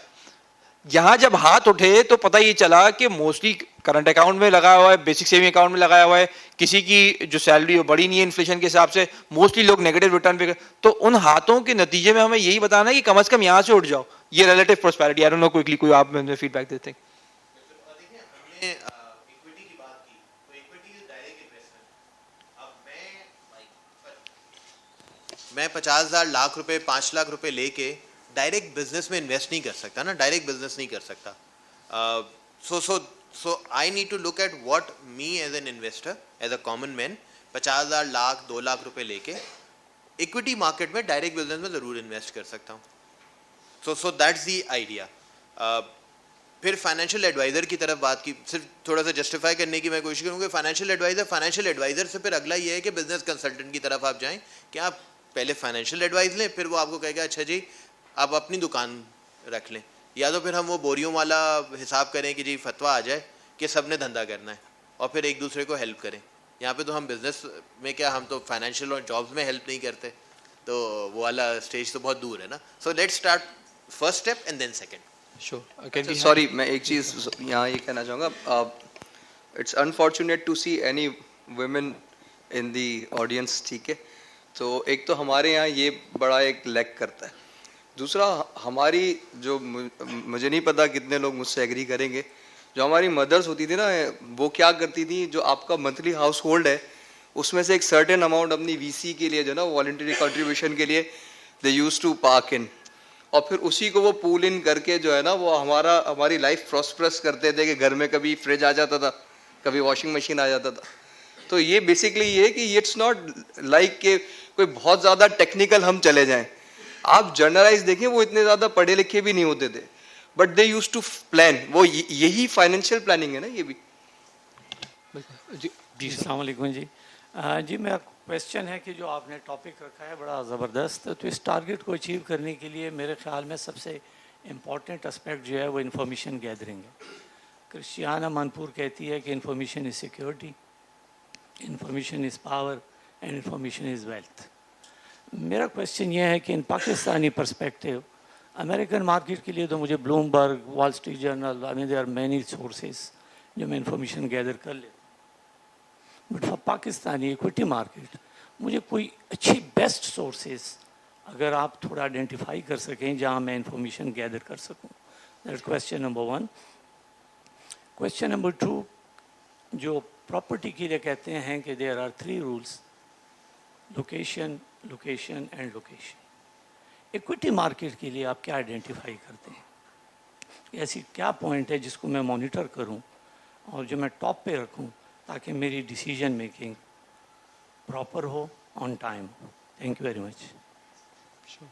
आई थिंक पहले पार्ट के लिए तो देखें, अब इंफॉर्मेशन के बहुत से सोर्सेज आ गए हैं. पाकिस्तान स्टॉक एक्सचेंज की अपनी ऑफिशियल वेबसाइट पे भी इंफॉर्मेशन होती है, बट मैं आपको ये बात बताऊंगा कि information without perspective and education is useless. So for example I write some piece of information here, अगर उसको किसी को इसका पर्सपेक्टिव बताए तो उसके लिए बहुत यूजफुल है. किसी को बेसिक पर्सपेक्टिव नहीं पता तो उसके लिए वो इन्फॉर्मेशन किसी काम की नहीं है. ऑब्वियसली साइट्स तो बहुत हैं, यू कैन गो. आप ये खोजा कम्युनिटी का जो प्रोग्राम है, इसमें हमारी वेबसाइट पे भी आपको बहुत सी इन्फॉर्मेशन मिल जाएगी, रिसर्च रिपोर्ट्स अवेलेबल हैं, वेल्थ ऑफ इन्फॉर्मेशन. बट वो आपके किसी काम की उस वक्त तक नहीं है जब आपको बुनियादी प्रिंसिपल्स नहीं पता हो. फॉर एग्जाम्पल हमने आज सेशन में फोकस किया कि आपको ये बुनियादी प्रिंसिपल पता होना चाहिए, अपने रिटर्न को इन्फ्लेशन के थ्रू देखना और ये तलाश में रहना कि रिस्क लिए बगैर मैं कम से कम इन्फ्लेशन को बीट कर दूं, तो रियल टर्म्स में मैं अगर गरीब नहीं हो रहा तो कम से कम अपनी वैल्यू को प्रिजर्व कर सकूं. तो ये बुनियादी प्रिंसिपल है. अब इसकी निगाह के अंदर आप 800 सेविंग स्कीम्स निकाल के देखें, 44 बैंक्स की पाकिस्तान में. इंफॉर्मेशन ले लें आप, 3 घंटे लगा दें, एट दी एंड आप इसी प्रिंसिपल पे पहुंचेंगे और आपको पता चलेगा ओके यार ये 3-4 ही हैं. सो अब आपको प्रिंसिपल स्ट्रांग होने चाहिए. सो द फोकस इज कि आप प्रिंसिपल स्ट्रांग करें, then you can see information in a much more depth. जी sir. Let me so mutual fund की वेबसाइट है, म्यूचुअल फंड एसोसिएशन की, मुफाब ले लें, मुफाब की वेरियस ब्रोकर्स हैं, उनकी अपनी रिसर्च रिपोर्ट्स होती हैं. आई थिंक 2-3 ऐप्स हैं, मैं उनका नाम अभी भूल रहा हूँ, will try and find them out and may B share with you. वो जो है वो फाइनेंशियल डेटा कलेक्ट करके आपको प्रोवाइड करती हैं. फिर ट्रेसमार्क है, मेटर्स ग्लोबल है, ये लोकल सॉफ्टवेयर्स हैं जो कि काफ़ी सस्ते हैं, लेकिन रॉयटर्स के लेवल की इंफॉर्मेशन तो नहीं प्रोवाइड करते, लेकिन उससे थोड़ी सी नीचे लेवल की, ब्लूमबर्ग और रॉयटर्स वाले लेवल पे नहीं, लेकिन उससे थोड़ी सी नीचे की लेवल पे Tracemark and Bloomberg, Tracemark and Matters global, ये 2 सॉफ्टवेयर लोकल हाउसेज हैं जिन्होंने किया हुआ है. So what I am trying to say, Pakistan में बहुत लोकल इंडिजिनस काम हुआ है और मौजूद है जिससे आप ये इंफॉर्मेशन एक्सट्रैक्ट कर सकते हैं. जैसे अगर मैं सिर्फ क्रेडिट कार्ड की बात करूं तो क्रेडिट कार्ड पे किस होटल पे, यानी ये भी एक फाइनेंशियल लिटरेसी है कि मैं जिस होटल पे जा रहा हूं उस पे किस कार्ड का डिस्काउंट है, पीकाबू में अगर मैं डालूं तो मुझे मिल जाता है। सो ऐसा बहुत सारा काम हुआ हुआ है जहां पे ये रिटर्न्स की इंफॉर्मेशन अवेलेबल है, लेकिन उस इंफॉर्मेशन को सही एंगल पे टारगेट करना is very important. Stock market के आपने पूछा कि लोकेशन जैसे प्रॉपर्टी की लोकेशन स्टॉक मार्केट की क्या होगी। I would say stock market में कोई ऐसी चीज़ नहीं है जिसको मैं कहूँगा कि यार ये कर लें। आई वुड स्ट्रांगली सजेस्ट कि जो भी स्टॉक आप ले रहे हैं आप उसको बिजनेस के तौर पे देखिए और आप उसको समझें कि क्या वो बिजनेस आगे चलेगा या नहीं चलेगा। टिप पे काम ना करें, जो पहले हमारा जनरल थॉट ये है कि जी टिप दे दो और मैं काम कर लूँ। टिप को छोड़ दें, look at it from a business and see that you are entering that business and you're buying that business, a portion of that business for a long term perspective, and then move ahead with it. Sure, thank you. On that note, we are really grateful. Sir, आप भी।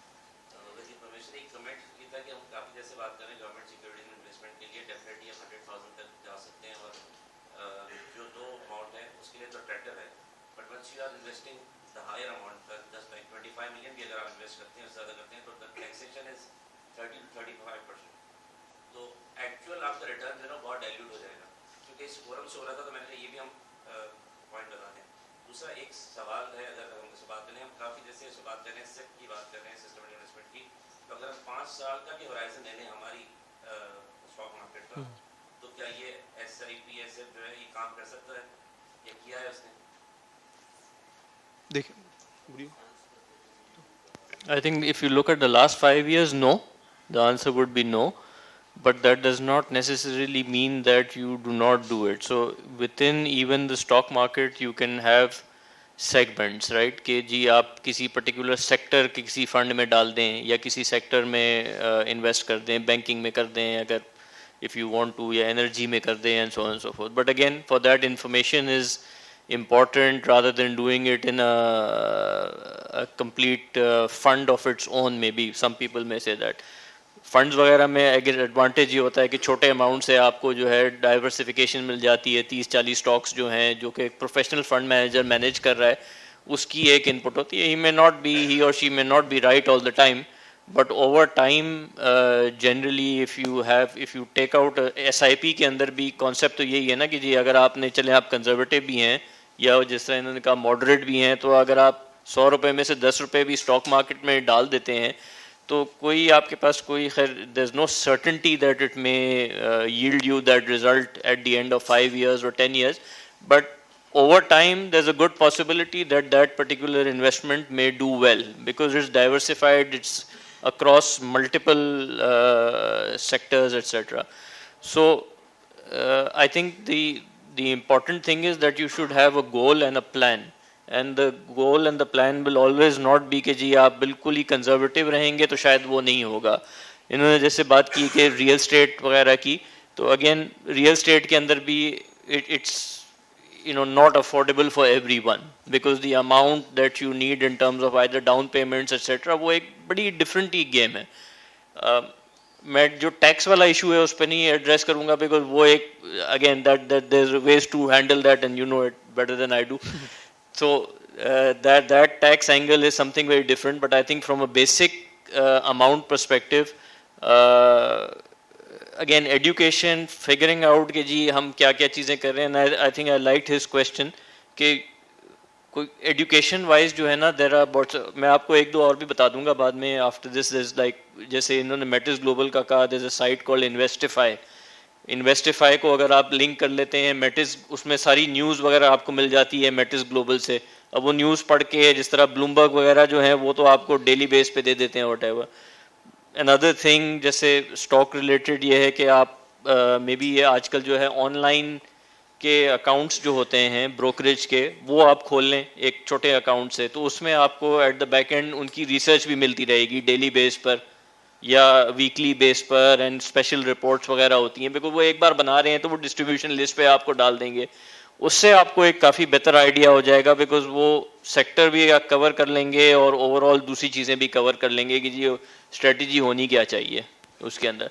अब वो आप उसको believe करें ना करें that is आप 4 रिपोर्टें पढ़ेंगे तो कहेंगे यार ये तो कहीं और ही चला गया है, ये तो कुछ और कह रहा है, ये कुछ और. So but that's all part of the education of the entire thing. Stock market के लिए एक और है SCS डेटा या समथिंग लाइक दैट है, that is also very SCS trade. आप tax, so tax is a very important part of financial planning. My bad I missed it out, but जो perspective मेरा ये अंडरस्टैंडिंग थी कि I think the general public sitting here are not in that cadre where tax planning would actually make much of a difference. लेकिन अगर आप annual आपकी income salary से 5-6 million plus है, so tax evasion की मैं बिल्कुल बात नहीं कर रहा. There is a difference between tax planning, tax management and tax evasion. So tax management and tax planning करके आप सब्सटेंशियल अपनी इनकम को रिड्यूस कर सकते हैं, अपना tax incidence which is the tax that you पे नाउ उसको रिड्यूस कर सकते हैं. जैसे देयर इज एन अपॉर्चुनिटी कि अगर आप एक certain portion, I think 20% of your income आप जो है वो म्यूचुअल फंड में, रिटायरमेंट फंड में डाल देते हैं, that reduces your tax directly. So अगर आप 25% के टैक्स ब्रैकेट में हैं तो you end up in the 17-18% tax bracket now. लेकिन वो फिर पैसे जब तक आप रिटायर होते हैं उस वक्त तक वो ब्लॉक हो जाते हैं. So we need to understand tax का impact and manage that also, and that's where your advisor will come into play and will actually manage your or guide you towards that. So that's the and a very pertinent point, sir. Sure. So thank you very much. And sir, you can have that in the sorry, sir. चलें.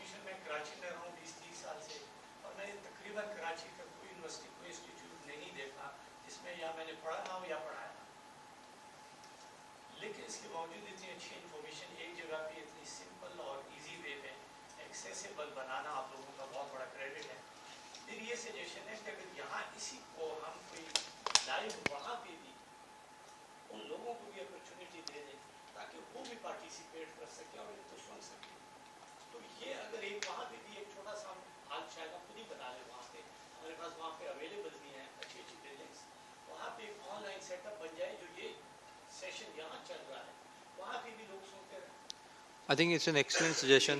It will be available.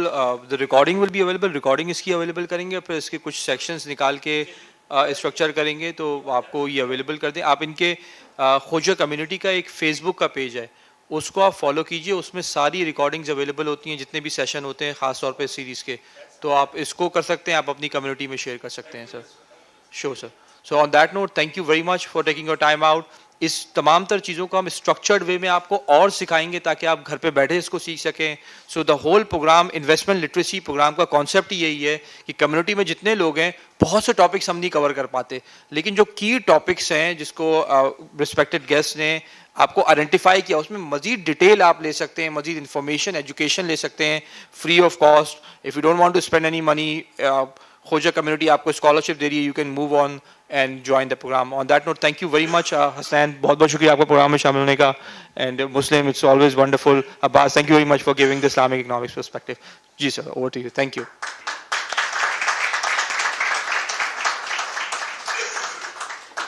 अच्छा, I would just like to add on कि जो आपने कहा था कि जितने भी हमारे पुराने जो सेशंस हो चुके हैं 8, उनकी सारी जो वीडियोस हैं रिकॉर्डेड, वो यूट्यूब पे जो खोजा कम्युनिटी का जो ग्रुप है, जो पेज है, उस पर सारी वीडियोस जो हैं वो अवेलेबल हैं. तो जो भी है वो एक्सेस वहाँ से किया जा सकता है. अच्छा, एज मिस्टर मुस्लिम सेड कि हमें अपने पैसे को दौड़ाना पड़ेगा क्योंकि हम इन्फ्लेशन को मीट नहीं कर पा रहे. I remember a quote from mister Robert G Allen who says, how many millionaires do you know who have become wealthy by investing in saving accounts? I rest my case. So with that, I conclude the panel discussion, and thank you, Mr. Bakar, for flawlessly conducting this session and making it worthwhile and fruitful for all of us. अब मैं दावत देना चाहूँगा member managing committee खोजा जमात Mr. Mohsin Giwala को for the closing remarks. Mr. Mohsin. अस्सलाम वालेकुम everybody. First of all thank you very much, सब लोगों का बहुत बहुत शुक्रिया आने का। और जो थक चुका है पिछले 2 घंटे से बैठ के, बस 5 मिनट और उसके बाद रिफ्रेशमेंट्स हैं, तो मैं आप लोगों को बिल्कुल नहीं रोकूंगा। आप लोगों ने जो टाइम इन्वेस्ट किया है उसके रिटर्न्स नीचे ही मिल जाएंगे आप लोगों को। Thank you very much Baqar, thank you, it's been great, lot of learning for me as well on a personal level. Hasnain भाई, thank you very much. Muslim, good to see you again, thank you, and thank you Abbas for a great session. बहुत ज़्यादा आप लोगों ने काम की बातें की। अच्छा, ऑब्वियसली आप लोगों ने सारी टेक्निकल बातें कर ली हैं, तो मैं तो इतना कुछ नहीं बोल सकता, बट बड़ा इंटरेस्टिंग था कि मैं समझा था कि मैं एक इन्वेस्टमेंट सेमिनार में आऊँगा और मैं तो एक इस्लामिक लेक्चर में आ गया।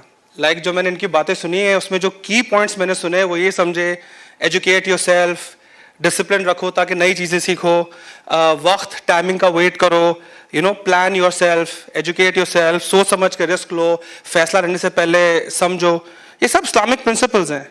And it is so interesting to see कि अगर हम थोड़ा सा स्टेप बैक करें और ओवरऑल देखें तो जो इस्लाम में हमारे लिए बेसिक चीज़ें हमें सिखाई गई हैं वो हमारी तमाम फील्ड्स में मिलती हैं। I think the key points that all of you have spoken about, आप लोग सब ने जो बातें की हैं उसका कॉर्नरस्टोन यही था। बिकॉज ऑनेस्टली इन्वेस्टमेंट, किस तरह बता सकते हैं कि वो घड़ी दे के टाइम बताना कि फ्यूचर में क्या होगा, तो फ्यूचर का हाल तो मैं नहीं पता, बट द की पॉइंट्स जो आज मैंने सीखे हैं from these people, it's about educating yourself. अपने आप को एजुकेट करें, प्लान बेटर करें, टाइमिंग देखें, डिसिप्लिन करें, अपने आप को नए स्किल्स सिखाएं, and then you hope for the best.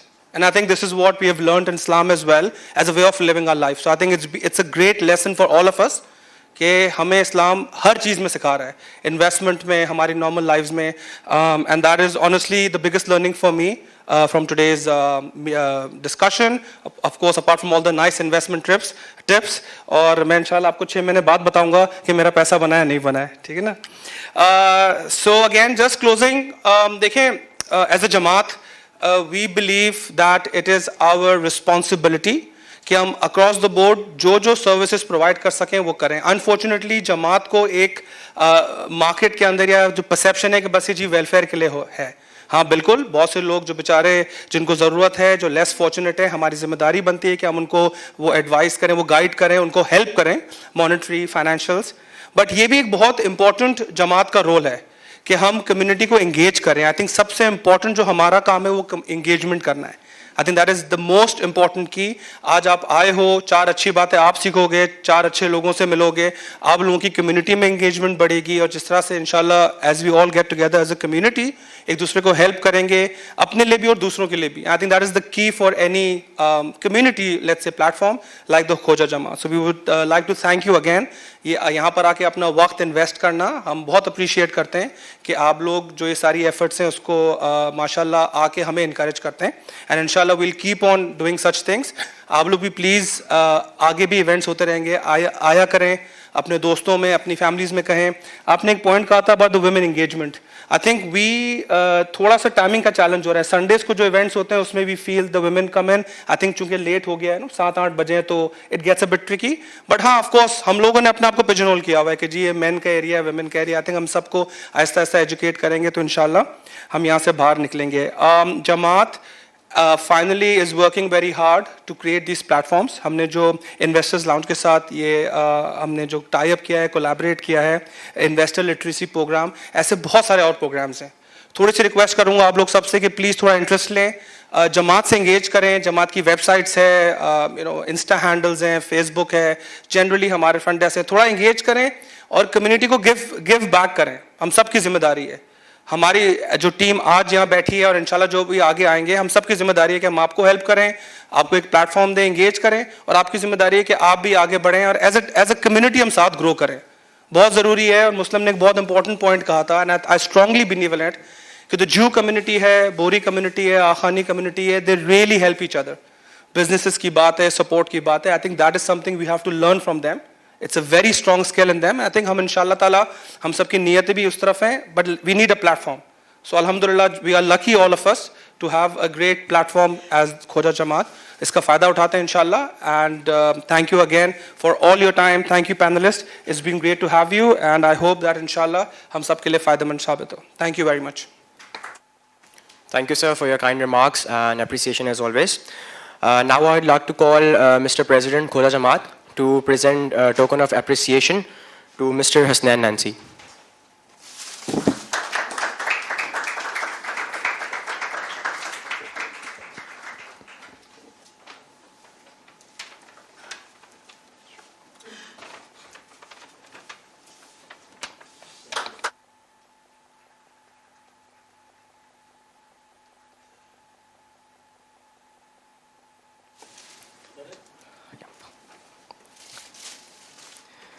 Now I would like to call Mr. Zahid Wasnani, ex-treasurer Khoja Jamaat, to present a token of appreciation to Mr. Muslim.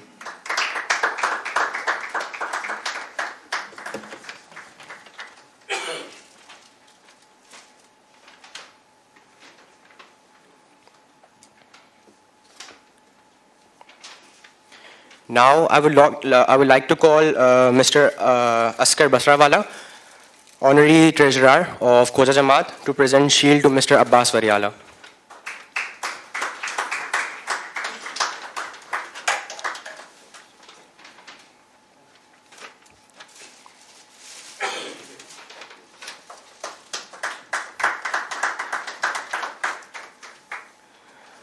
Now Mr. Giwala आपको फिर से दहमत देंगे. Mr. Giwala to present a token of appreciation to Mr. Bakar Jafri.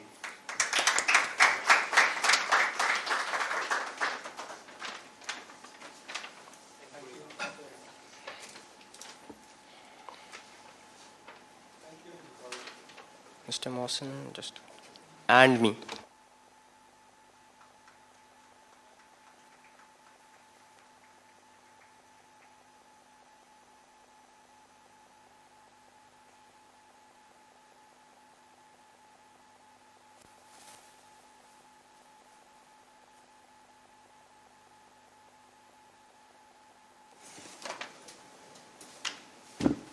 Thank you all for joining us today.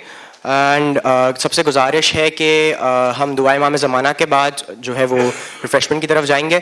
उससे पहले मैं ये कहना चाहूँगा कि आप सबका बहुत शुक्रिया कि आपने यहाँ अपना एक वैल्यूएबल टाइम हमारे साथ स्पेंड किया, और उम्मीद करते हैं कि जमात इस तरह के sessions through out the year इस तरह से अरेंज करती रहेगी.